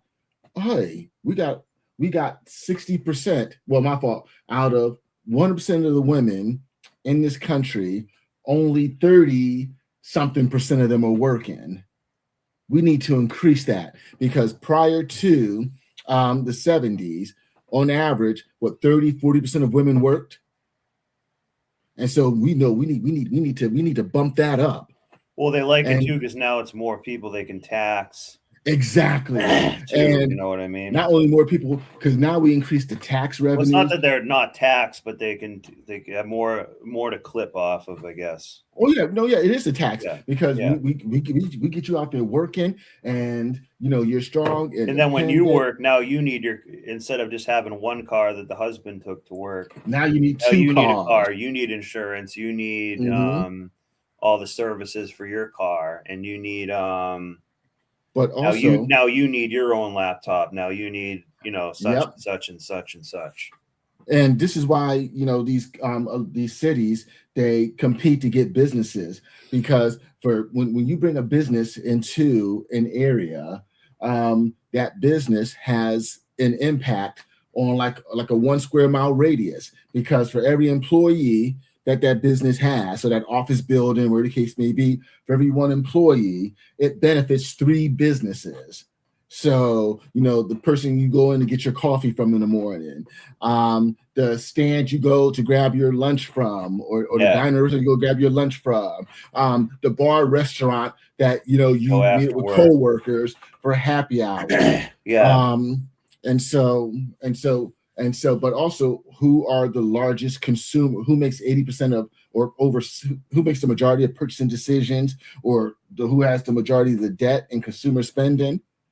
And here's the thing. And then once we got people to spend more than what they earn, how can we get people to spend more than what we earn? Let's throw credit cards on top of it.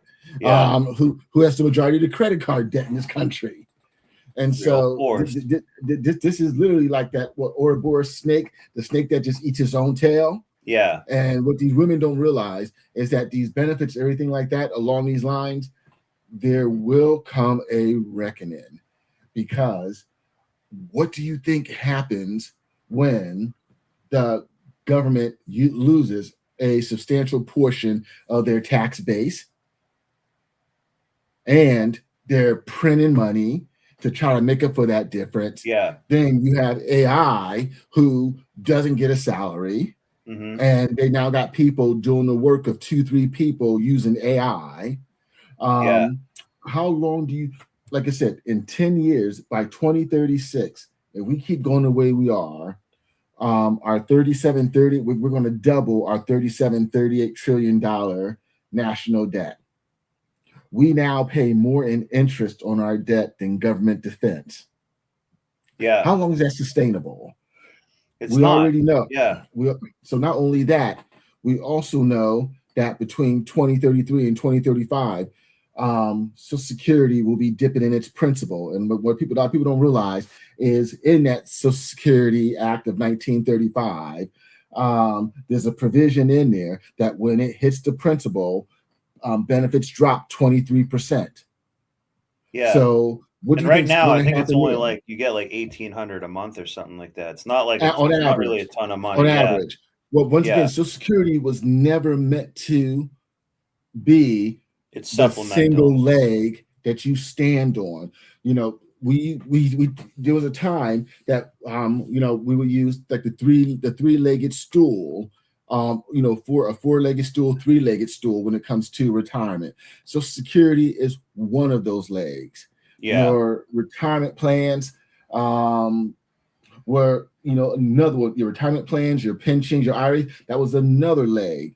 Employee pensions and everything along those lines, that was another leg. And your savings was another leg. Your CD savings check-ins, that was another leg. It was about having a diversified income replacement strategy, because how you create your income in retirement can impact several of the risks, because in retirement, you're going to have a number of risks. You're going to have market risk, because financial markets will still continue to go up and down. You're going to have longevity risk, because unless you know when you're going to wake up on the wrong side of the grass, the good Lord could bless you with a long, healthy life. And I personally believe you succeed in retirement when you have more income and assets than life, and you fail in retirement when you have more life than income and assets. And I've seen people in that in that latter position. It is not cute. You're going to have inflation risk, because you're going to have, and that's a tax on your money. That's a tax, and it erodes your purchasing power. And so, yes, Social Security can guarantee your payments. Pensions can guarantee your payments. Annuities can guarantee, fixed annuities can guarantee your payments. What they can't guarantee is the purchasing power of those payments. And so you still need to have money invested in anything along those lines so you can combat inflation. And then in this day and age, we also got to factor in an incapacitation event. What happens if you get hurt and you need someone to come step in and help take care of you, or you're not able to make financial decisions? People don't realize all the risks that we're going to have over the next 2 decades. And so that's why I preach to my man, Keyshawn, my man, you know, Bang Your Mom, my man, Clayton, my man, 10 Hits, my man, Laughing Man. I'm telling you right now, the price of punani is going to go down, because these chicks will be looking if gas for goes you. to like $7 a gallon. Yep. They're gonna be hawk to it right on that gas pump. You're gonna hawk to it right on that pump. And so, and here's the thing. This is what keeps me.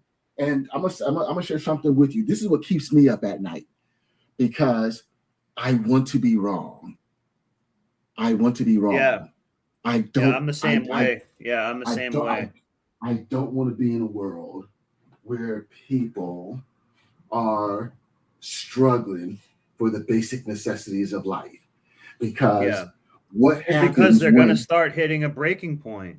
Exactly. And it's kind of not fully their fault. I mean, if you're working 2 jobs and like, you know, like it's going to be like, you know, if I have a job at McDonald's, I cannot afford to like pay for the gas to like even go to work. So it's, you know what I mean? Like, so some people are giving an honest effort, and there's going to be a point where it's not just bootstrapping it, where it's just going to say like, you know what, I'm just hitting a breaking point and I'm going to, you know, you can only bootstrap so much. Yeah, exactly. You can only bootstrap so much. It's going to be,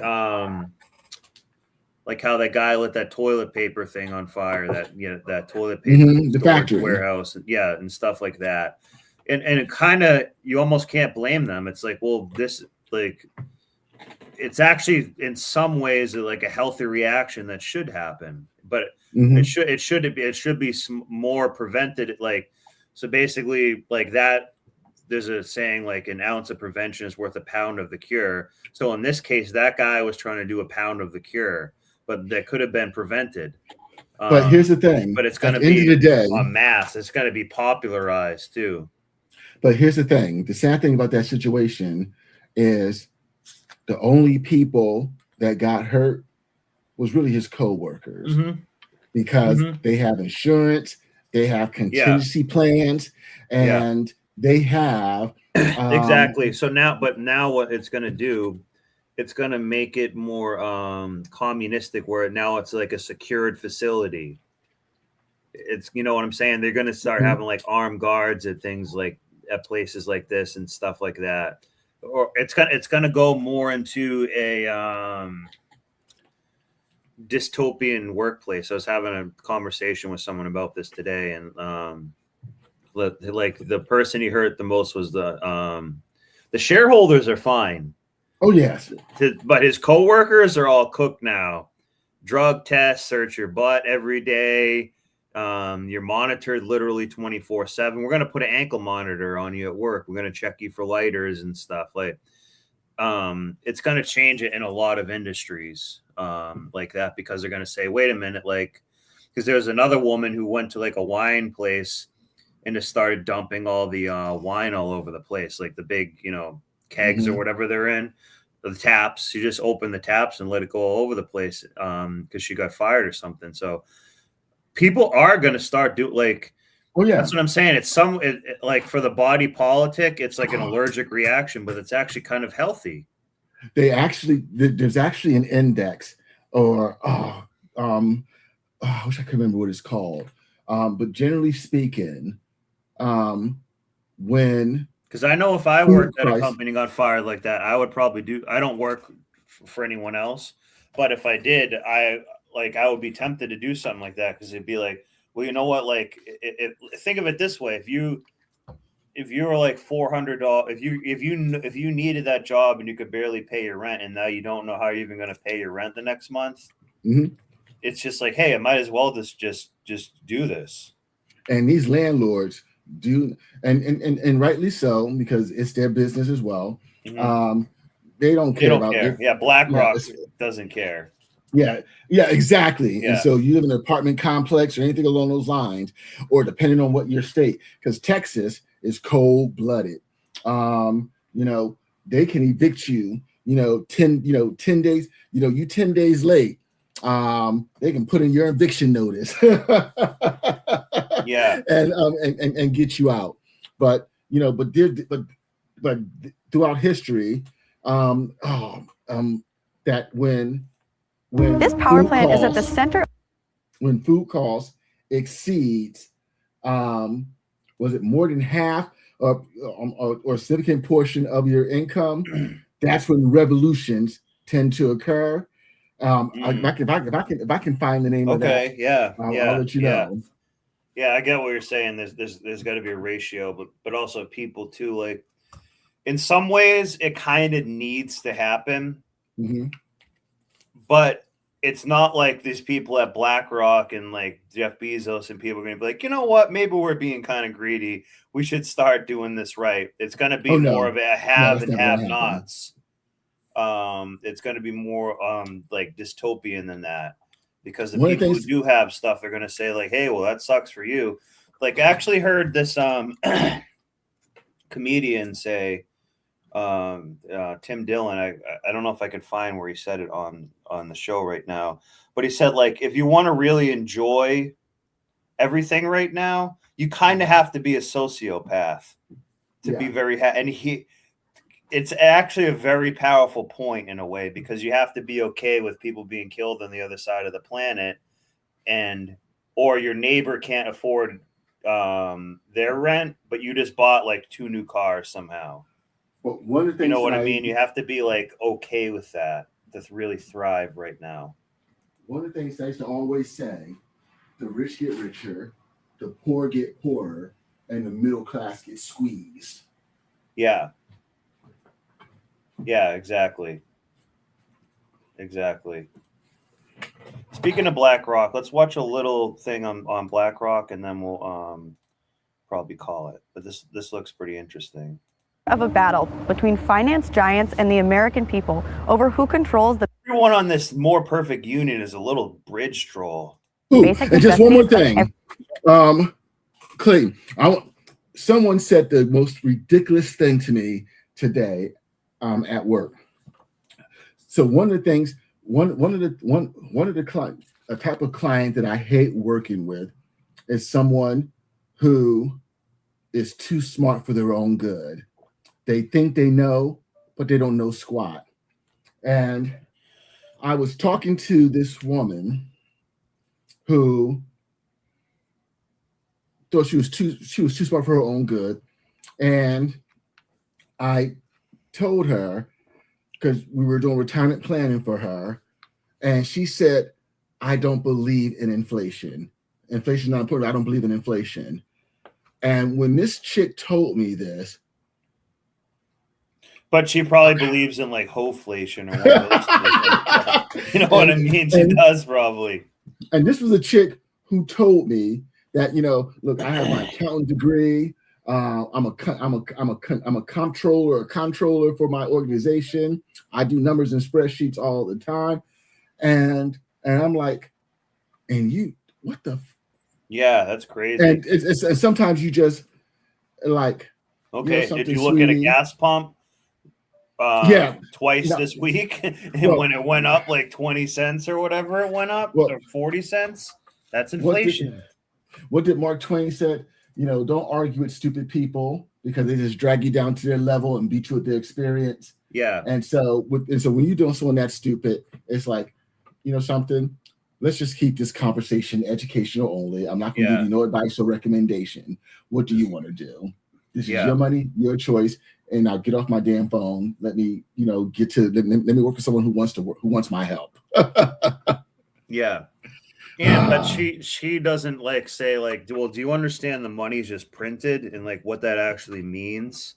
Well, no, I don't think she understands any of that. No, she doesn't. She thinks she knows. She doesn't know. And I always say, so one of my, I call it my Drellism. One of my Drellisms is there's almost always a better, faster, more cost and tax efficient way to do almost anything if you're open to a conversation. You can't teach no one anything that's not open. If you're not even open to a discussion or to a different way of thinking or to potentially see something from another perspective. Yeah, like I think Brian Tracy says like the superior person is able to admit when they're wrong. Mm-hmm. And just sometimes you're just wrong about something. It's just like, okay, I'm wrong. Let's actually correct what I was doing. Or better yet, give deference to someone who has more experience in a subject matter than you do. Yeah. At least until you know enough to at least, have a more robust conversation. Like I said, I will never ever, die on the hill on telling Snowboard how to take down a 100-foot Elmwood, yeah, or a magnolia or a 100-foot pine tree, or something, 200, magnolia tree. I would never die on that hill to tell him how to do it. Yeah. Sorry. Yeah. Oops, sorry. There we go. everyday life. Almost exactly a year ago, we made a video about BlackRock. And remember how last time I was like, calm down, guys, they don't own the whole world. Well, I guess the thing that is very the main problem with everything is that we're the frog in the warm water that's starting to boil. And we're getting a little bit to a rolling boil right now. And some people are kind of starting to notice. But I think en masse that most people kind of, I don't know, it might just be that one day they just snap and they break and they go crazy. They kind of like wake up to it and they're like, oh my God, I have been played. most of my life has just been orchestrated to me and indoctrinated, and I've worked my ass off, and I kind of have nothing really to show for it. Yeah. And there's going to be a lot of people that get mad, and they're just going to start, but I don't think they're going to be mad in a way that's going to be productive. It's just going to be mad and start, I don't know, looting, and like it's gonna become more barbaric Mad Max type stuff. It's a righteous anger, but it will be a misplaced, righteous anger that will turn destructive.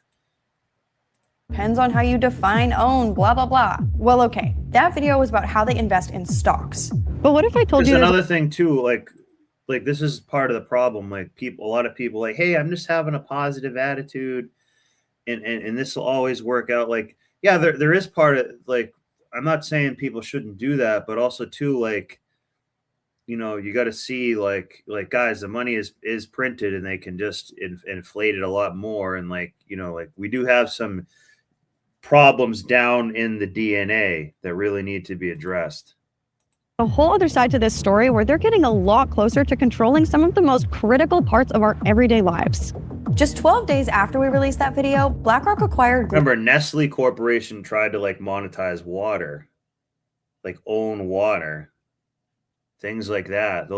These companies are just going to try to find ways to do things like that.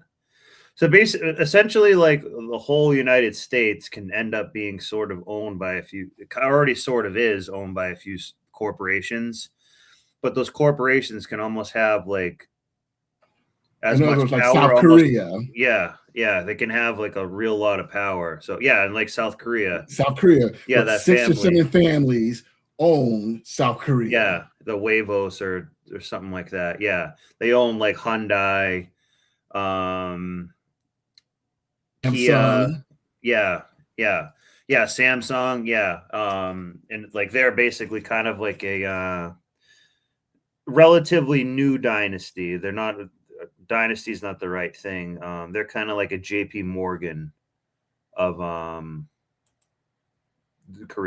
South Korea. Global infrastructure partners. And since that deal, they've been a lot more involved. It's kind of funny because up in North Korea, he's doing just fine. The country's clean and stuff. Like maybe their quality of life is actually going to be better than some other people in some ways. In infrastructure. And they're brainwashed like anyone else. Like this is a good thing to say. Like when we see people in South Korea who are like, North Korea who are brainwashed and stuff, it's like, guys, we live in something similar to that too. It's just that it's hard to see it and admit to yourself that we're not fully as bad as that, but you're told to, you're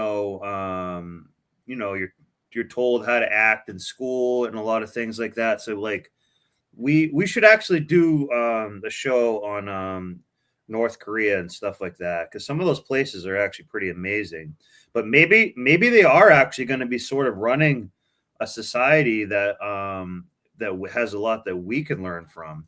But they're in a psyop, but they're kind of okay with it and it's unified. But we are in the same thing as well. It's just that we think we just have a little more freedom than they do. Well, we're influenced in very similar ways. We just don't want to admit it. Well, here's the thing about North Korea. So we already know South Korea population rate is what 7 declining, I think. Like it's like 7%. I mean, one in like 7.7. So literally not self-deletion and other stuff. Exactly. Yeah. So it's like I have a few articles saying like South Korea is kind of like the new like modern dystopia kind of. We should look at South and North Korea actually as a podcast. North Korea, their population is growing at what 1.7, 1.8. Yeah. And so North Korea's population isn't as bad as the decline as South Korea. So I wonder, how that's going to play out over, by 20, because I think it was like 2050 or something like that. South Korea's population is projected to decline over 12% by 2050. And so I wonder if there might be some type of reunification how that might play out. I don't know. I mean, I don't know, but yeah, this is not sustainable, and you wonder at because once again, But North Korea is. power. Once you give power, people are reluctant to relinquish it. Yeah. And when you have a government, I wonder what steps or what lengths a government will go to maintain control and authority and their power. What lengths? And that's, like I said, these are things that I tend to think about. Yeah. But yeah, I got Well, I issues. don't. It's not just about links. It's about things behind the scenes that are more like insidious, I guess, like systems that you're in. Like you're in a system of a system of a system that you don't even know about, and your dad Yes. was in that system, and your family's in, your neighbors in it. But and that system's been going on for 100 years, and like everyone, like it's a really a lot going on. But like if you were actually to go ask somebody in North Korea, like, hey, like, how you doing? They're like, oh, I'm very good. Their supreme leader is great, and we have a very good life. But some of them really believe that and are actually maybe happier than people here, and they're probably a little healthier. Like, I think I'm not making a case for it that much, but like there is a little bit of truth to something like that. Are they brainwashed with a lie? Yes, but like so are we. We are too. They don't print money there. It's probably still with the gold standard and stuff. I don't really know, but they don't have a ton of degeneracy going on. Mhm. It's clean. They're not inbreds. They're not a bunch of single moms and stuff there. You know, they probably eat organic food. You know, like they're not actually not corrupted by Cardi B. Like, think about how nice that is. They don't even know what Cardi B is Mhm. and shit like that. Like, so like he's taken up the space of everything else in their mind, which isn't necessarily like the best either per se, but they're programmed. I would say this: they are programmed, but they're really not corrupted. Here, we're programmed and corrupted. Well, It's a little bit different. Well, the reason why these populations are so this is why this is so important is because, you know, a country is not a country without its borders. Yeah. And your ability to defend them. Well, what happens when your population declines to the point to where you can't defend your borders? And that's something that I think that is something that's very real. And look what's happening over in Germany, where now if you're between 17 and 45, you as a man, you can't leave the country for more than 90 days without permission. Yeah. You got to get authorization as a man to leave the country. Can you imagine something like that? If the US was to say that as men, if you're between these ages, you can't leave the country without permission. Scary. And so that's what I mean by, you know, I tend to think what happens when the population, how low will they let the population decline before, you know, they start doing something more drastic? You know, at what point to where, you know, when you got Japan, when you got more adults in diapers than children. Yeah. Yeah. Just to, and I need to start wearing diapers. Kitty to goodbye, kitty.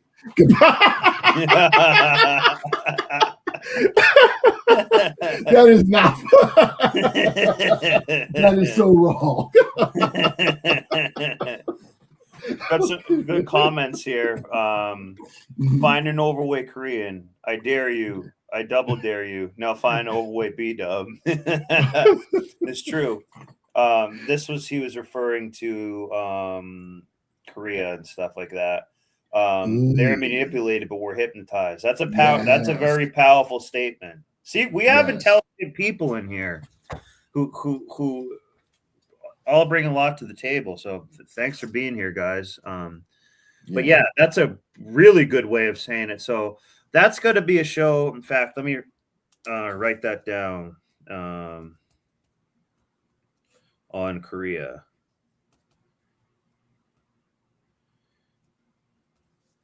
North Korea. I'll put North Korea because it's more of a South Korea is a little bit more similar to us, but North Korea is much different than us. And someone else, Clayton, put, North Korea is like Russia. Decades of sanctions against them have made them become more self-sufficient. Yeah, like they're used to living with it. I have a friend that when he goes to visit his mom, they're on like the Ukraine and Russian border, and they're used to drones going off, alarms going off and stuff. They're like, hey, we're just like used to this in the sanctions. They're like, it has sucked, but like we are still gonna we just have to be like stronger for this.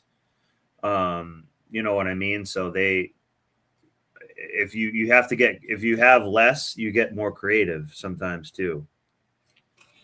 So yeah, we should compare, because by the way, they're probably happier than you in North Korea.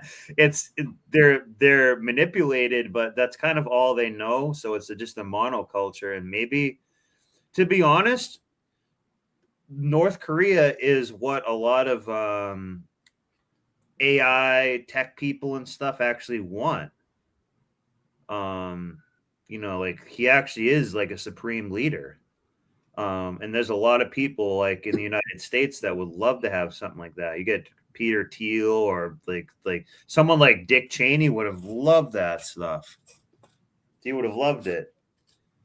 And he'll still use you as a pawn, of course, but it could be a good comparison because maybe they're right more about than like I'll say this too, like there's kind of a thing like all good will be attacked. I think Seagrip, I know you like Jim Rome, but this is one thing that he says: all good will be attacked, and that kind of means like, and sometimes whatever the government tells you, you got to do the opposite of it in some ways too, or just don't believe it. They're always talking so bad about Daddy Putin over there, but like, he's got a lot of sanctions on him. No one's made it easy for him, and he's got his country's doing pretty well. He's not worried about the petrodollar or anything like that. He doesn't. They have enough resources there, and they're just kind of getting better. And they,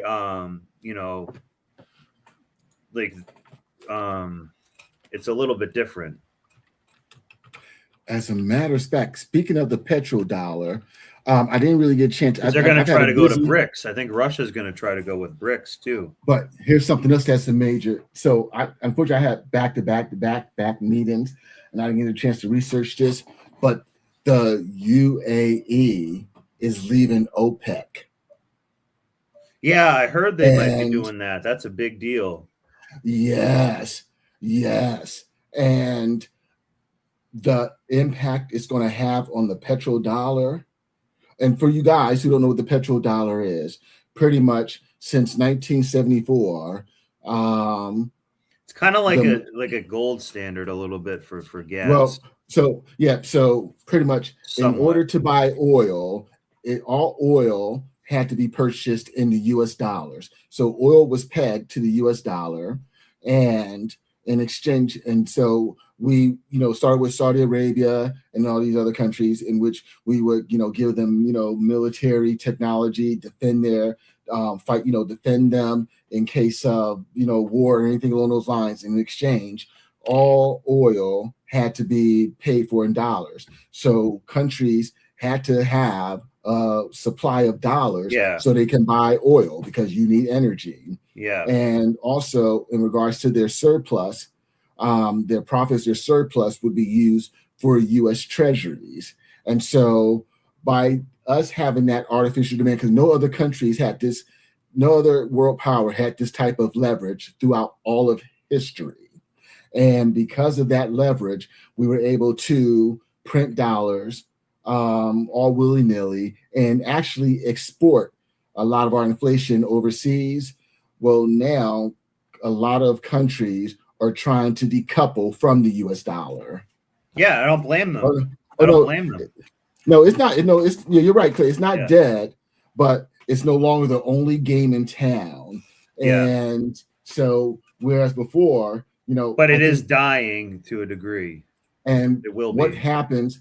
And what happens when What happens when only half of oil sales are in U.S. dollars, or less than half of oil sales are in U.S. dollars? Yeah. What happens then? What happens to our debt and our inflation, and our money printing? What happens when China, In other words, they can just Japan, laugh at our money. yeah, but what happens when they Basically. start offloading their treasuries? Like I said, there's a lot of headwinds that are going to happen in the next 20 years that I'm actually concerned about in regards to this country and our place on the world stage. So, yeah, and it's one of the reasons why, yes, part of me wants to retire now, but it wouldn't be wise for me to do it, because even though I plan This on isn't living like overseas. 1995 when you can just Exactly. like buy like a condo in Florida and just be set. Oh no.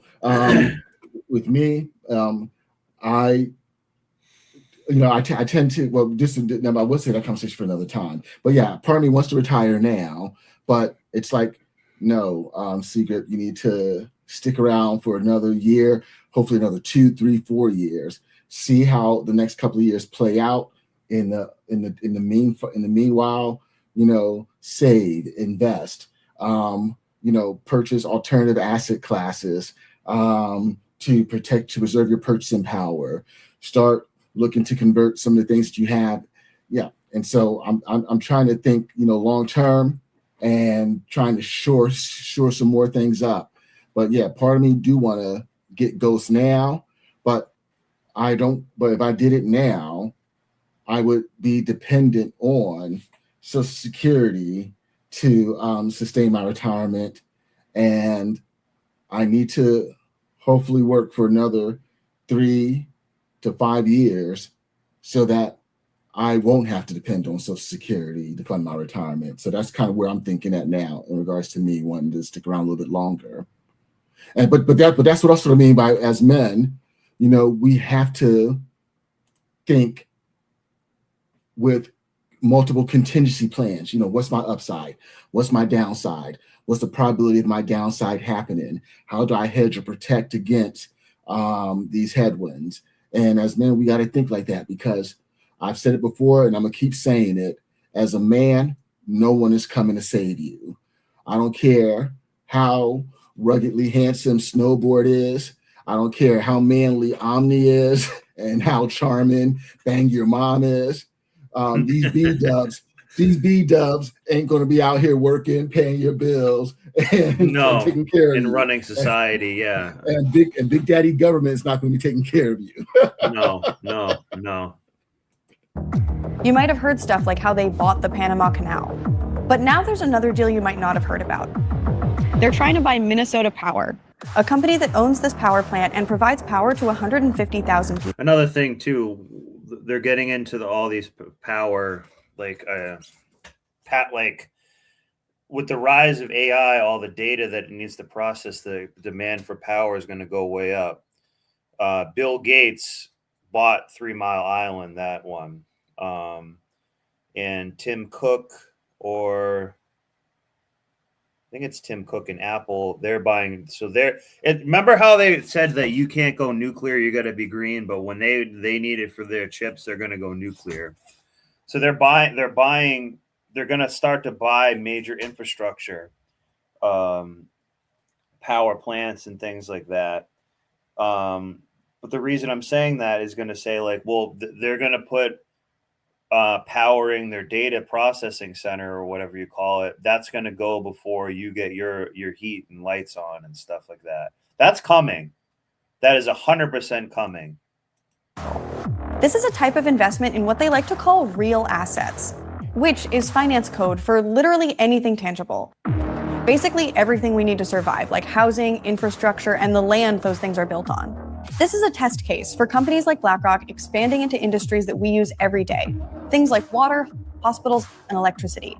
And if they haven't already, they could be coming to your town soon. So why is BlackRock trying to change course, and what will it mean if they succeed? Last summer, I scattered my wife's ashes on the South Quashnet River. I don't want BlackRock to own it. So, BlackRock bought Global Infrastructure Partners, which is a big investment fund that itself buys up things like water and waste systems, transportation companies, and even large shares of entire airports. If you've flown in or out of London, congratulations, you're probably a customer of GIP. So BlackRock owns Global Infrastructure Partners, which is trying to buy Elite, which owns Minnesota Power, which owns infrastructure like power plants, dams, and the land they're on. But since people need power, it's not that easy, even for BlackRock, and there's a somewhat democratic process involved.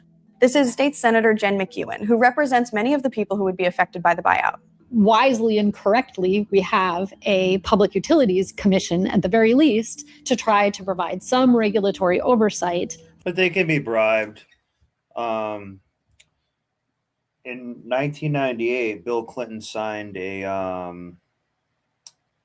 some sort of like telecommunications act, so they can get, if they need to build a giant like 5G type tower or whatever, they don't have to like get a bunch of zoning approval and stuff like that. He made it so it's like it makes it so much easier to just make that infrastructure, even if it's in like an unethical way. I'm not really describing it right, but like some of this is already kind of set into place. Well, you describe it. The Telecommunication Act of 1996. Yeah, 96. Yeah. Bill Clinton put that in, but that, in other words, like he's taking bribes for that, or you know what I mean? Like that's a big favor because that favors them down the line to do stuff like this. That have this monopoly over providing this essentials. Like in other words, like if you say, "Hey, I don't want a data center in my backyard," they're making it so like, well, they can just do whatever they want. Eminent domain. Yeah.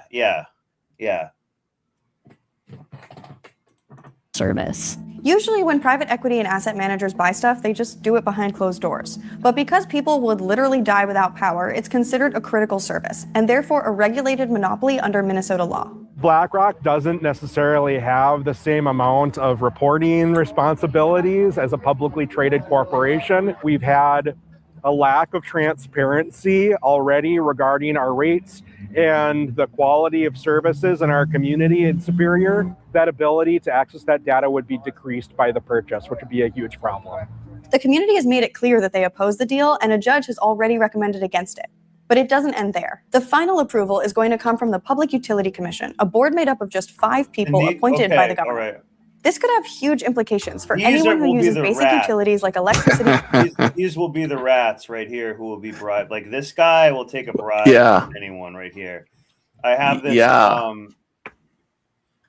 This is who me and my friend are kind of suing in our state, but they're the insurance one.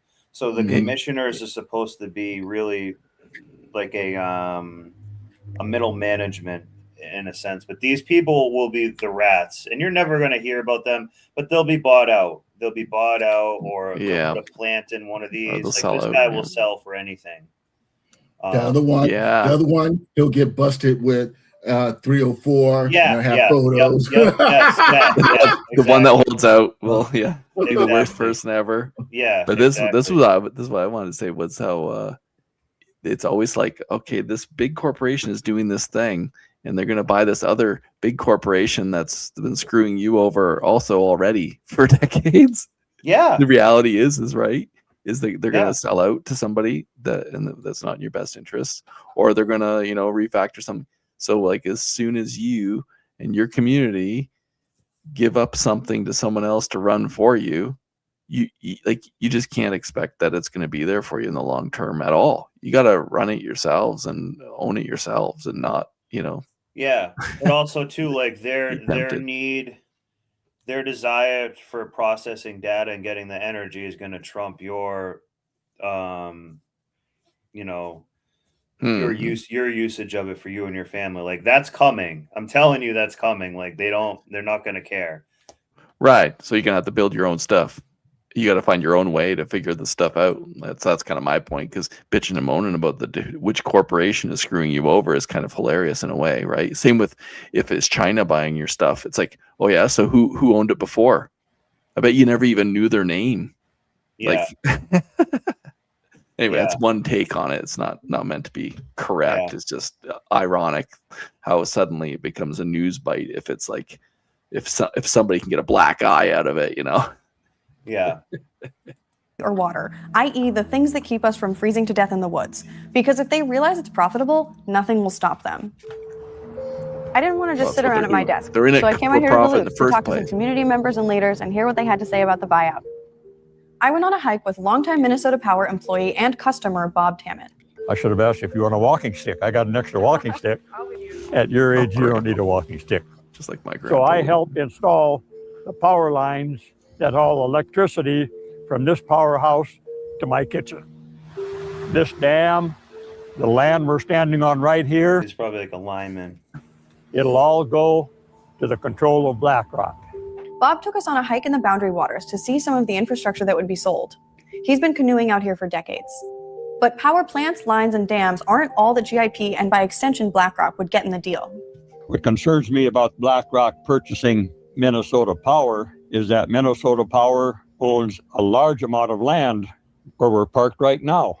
They own a lot of real estate. Some of that real estate has minerals.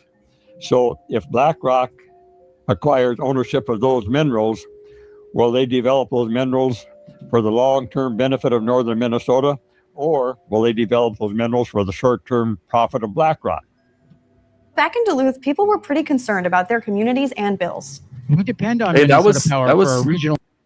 Hey, I don't know if you guys had the same thing down there, but that was a huge thing with the railway as well. When it went out west, the governments gave up huge swaths of land just to let the railway in. Gave them, like a mile each side of the each side of the rail, and then they became these huge mega corporations that are like own half of your city that was built around it. Mm-hmm. Yeah, but the craziest thing is that if they decide to want to build like a highway or whatever, they'll just take your property from you. So Yeah, exactly. They'll just take it anyway. That's doing true. that. That's what I was saying that Bill Clinton put in 1996 for the secret. What was that called? I think you looked it up. Oh, eminent domain. Yeah.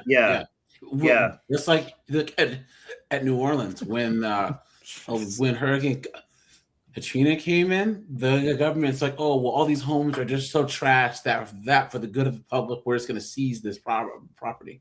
Mm-hmm. Yeah. It happens all the time and anywhere where there's like a disaster. Look at the Hawaii. not the Palisade fires, but Hawaii. Yeah. Hey, snowboard. But it says any Oprah. type of like major media stuff, like these guys or like Vox Media, speed it up to 1.5, so you won't get copyright. Okay. You know what I mean? Yeah. So yeah. anything like Vox, CNN, ABC, any like, I think they're like a non-profit, but they're like a major media thing. Assume that it's copyright. Yeah. Now, if it's British or Canadian, or like a local news network like ABC7 or like ABC New York, that's fine.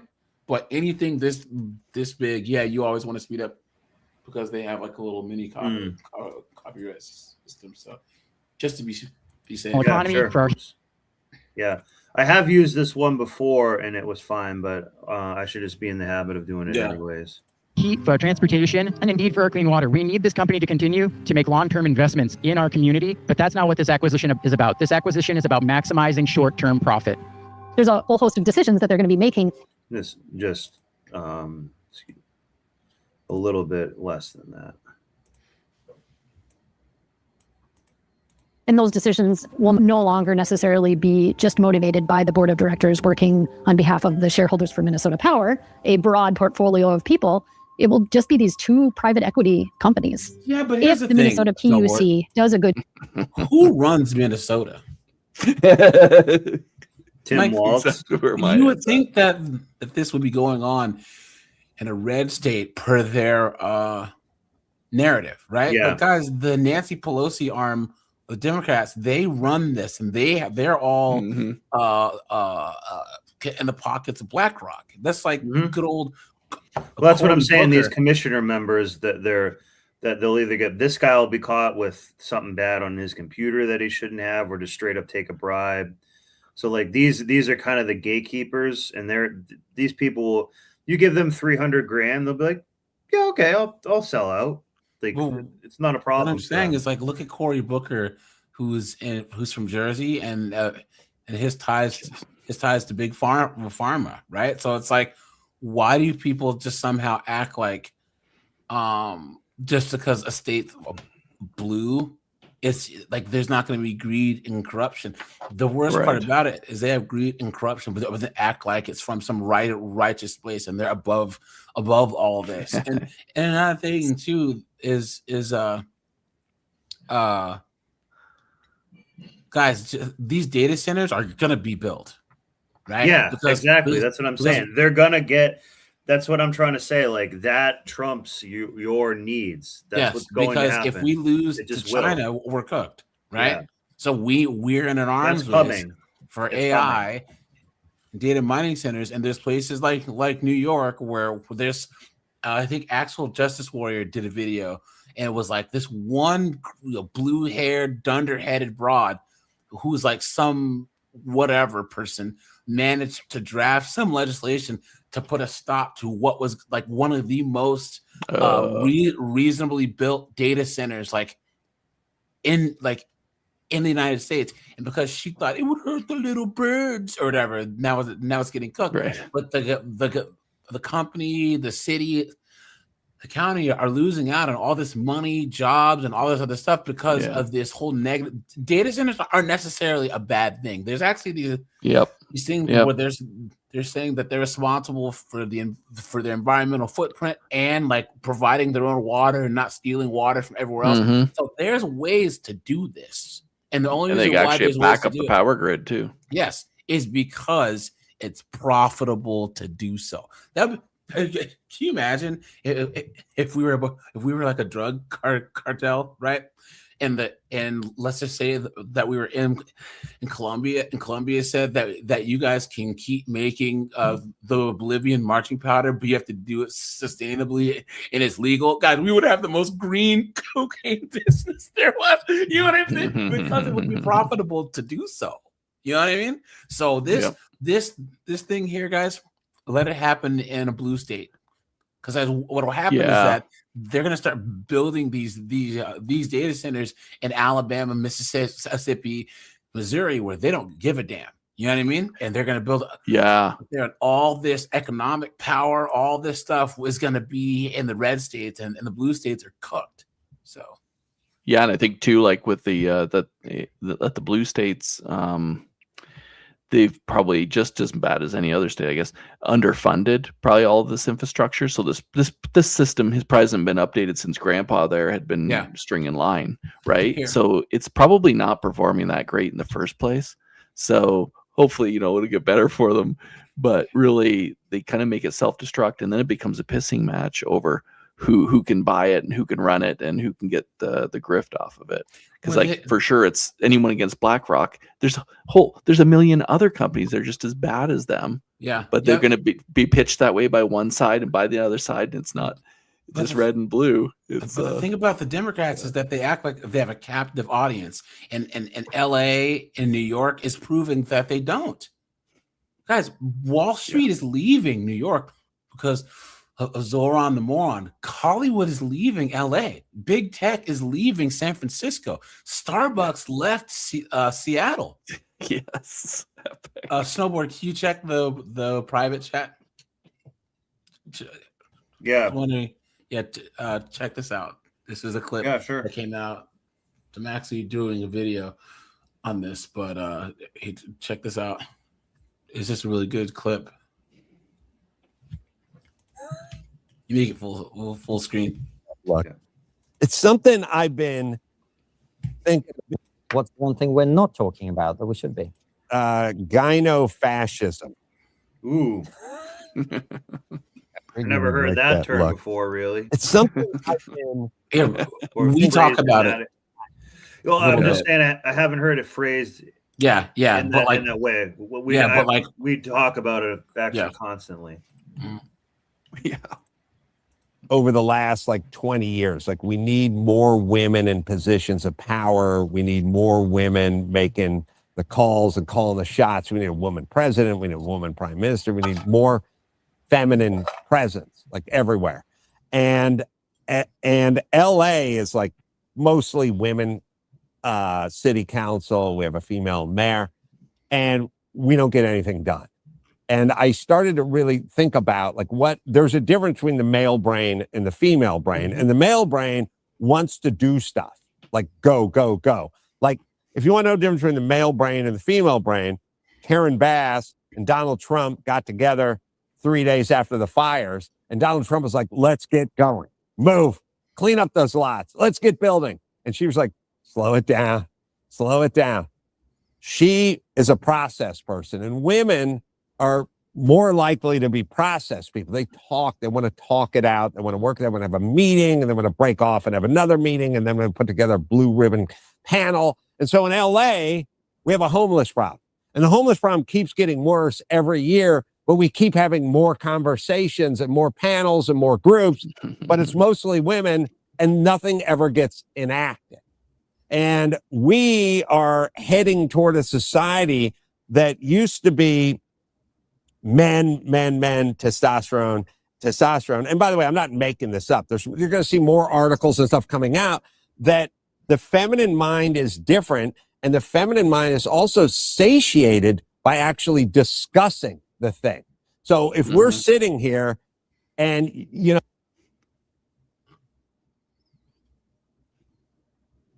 yeah, that stimulation makes them feel as if they have accomplished the said thing and made progress on it. Like it produces the same dopamine as. So in other words, like it's the opposite of the Margaret Thatcher quote that I said earlier, that like, if you want something talked about, ask a man. If you want something done, ask a woman. That's the complete opposite of that. So like they'll talk about building a fence and having how they're going to do it and make sure everyone's happy with the color of the fence and the trim and it goes the right way, but it really won't actually. Hold on. They're not going to shovel any dirt.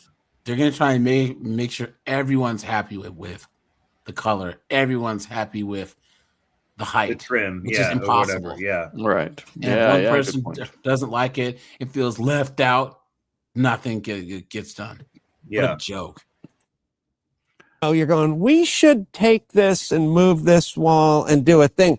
The feminine mind actually feels like we did something, whereas the male mind is like, we haven't done anything. We just keep talking about this thing that we're not doing, and it's frustrating versus satiating. So the feminization is causing a huge shift in our culture. We just got crushed by COVID, especially in Los Angeles, because we had a female health director. And by the way, men can be stricken with this. Gavin Newsom's a pussy, and Eric Garcetti, our former mayor. Justin Trudeau thinks like a chick. Hey. You can tell, watch them cross their legs. Watch Obama and Trudeau and Newsom. When they cross their legs, it's a full chick. And they're signaling, they're presenting. We noticed. I've got a couple of Adam Carolla's books. He's very insightful. He's been talking about stuff like this for years. The only guy who can cross their legs like a chick is Captain Picard from Star Trek. That's it. He's the only guy who can cross his legs and be manly because he's Captain Picard. Okay. Just imagine if he had long hair, though. Yeah, but he's British. British dudes do that, and it's okay. Yeah, true. They're going, I have chicked it. So it's a thing. It's happening. It's going to happen. And it will fuck up our society, because if something like COVID comes around, their plan is nobody leaves their house, shut all the schools. I'm done here. That's not how do we work. How do we deal with the danger? Dealing with the danger is shut down. Barbara Ferrer, the health, whatever, crazy witch who ran this town, Just I mean, she looks like look a at demon. that. I mean, Yeah, it looks like. I mean, dude, she was riding the broom behind Voldemort. You know what I'm saying? Like, what's going on here? You know? Yeah, that's why I paused it here. It's like we don't even need to Thing say or two anything about about it. We disease. all don't even need to say anything, but we see the same thing. Plan was just shut it down. Rochelle Walensky, CDC, just no nothing. Just shut it all down. And by the way, lie if you have to keep it shut down. So there is a gynofascism that's sort of coming, and it was a lot of years of like, well, if we just had women in charge, we wouldn't have wars, we wouldn't have crime, we'd have a better society. People would. No, it is not. Los Angeles is basically run by women and is run into the ground. And there's a problem. There's going to continue to be a problem, and we'll see it growing. You'll see more articles on it. There'll be more tests on it, and it'll be less, oh, Adam is just spouting off because he's a misogynist. No, it's a mindset. It's a female mindset and a male mindset, and it's skewing toward the female, and our society is going to suffer. So there was a lady who wrote a viral article about this called Helen Andrews. Yeah. I take it you read it. I did, because everyone sent it to me, Right. because they went, this is what you've been saying for 20 years, and we're here. We're going here. And you go, oh, Adam, you're such a douche,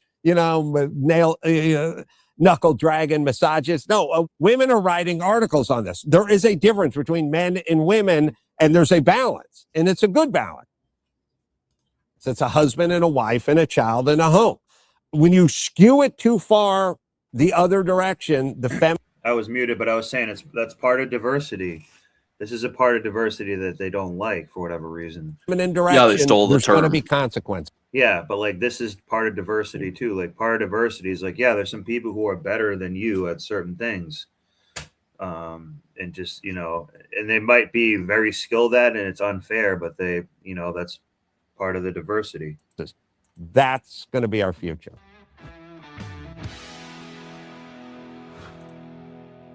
That'll be a really good one to cover, AJ. Really good one.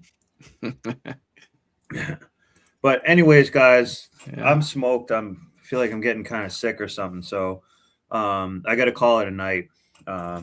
Thanks for being here. I appreciate it. All right, man. Make sure to hit the like button anytime Snowboards Live, guys. Even if you come in and out for like 5 minutes, guys, make sure to hit the like button, guys. You know what I mean? And then hit up Snowboards Cash App, bro, because he's not monetized yet. When he can hit 500 subs, he can monetize his live streams. You guys, please. Was it even live for what, 4 hours?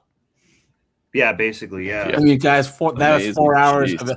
that's 4 hours of entertainment right there. So drop something on this cat. Exactly. I did another 4 hours yesterday. I've probably done like a decent amount this week. Yeah. I'm making this like part-time work almost. Yeah, but what you're doing is investing, right? Because this, especially videos that you drop, these don't go away. So this is actually passive income. Like you'll have a video, like some news story can happen tomorrow, then your old video pops up as the most relevant video on the topic. It's the craziest thing ever. And all of a sudden you'll have a video just get like 6,000 views. Like, what in the world? I dropped this video like 2.5 years ago. When they had that synagogue incident a couple weeks back, I was like covering it live as it went out. And then I looked back a couple weeks later, and like a lot of the things that I kind of predicted and I thought seemed to be somewhat on point. And I didn't see anyone else who was doing that. So there'll be more examples like that come up, I'm sure. Yeah. And then guys, just like and subscribe. And then when you leave comments, guys, once again, any new content creator, and I still consider myself new because there's been people that have been doing YouTube now for like 7-8 years, guys. Feedback always helps. Leave a comment on the videos too. That's one of the best ways to get engaged. I comment just respond to every single one, and I really will. Every single video of snowboards you watch, like it and drop a comment. You know what I mean? You don't even have to look smart. You can just tell them to shut up. That's crazy, and that'll be great. That actually helps. Engagements. Yeah, that's like people were happy when YouTube dropped hid the downvote button, guys. upvotes and downvotes, it all counts. I don't give a damn if a whole bunch of people don't like my video. Yeah, as they long as watched they it. hit the button, I don't give a damn. You know what Yeah. I'm saying? So, but cool. All right. Yeah. All right, guys. Have a good night. I would stay on Appreciate more, you. but I got to call. Yeah, have a great weekend. Hey, rest up, pal. Tomorrow. Take Yeah. it easy. See you guys. See you later.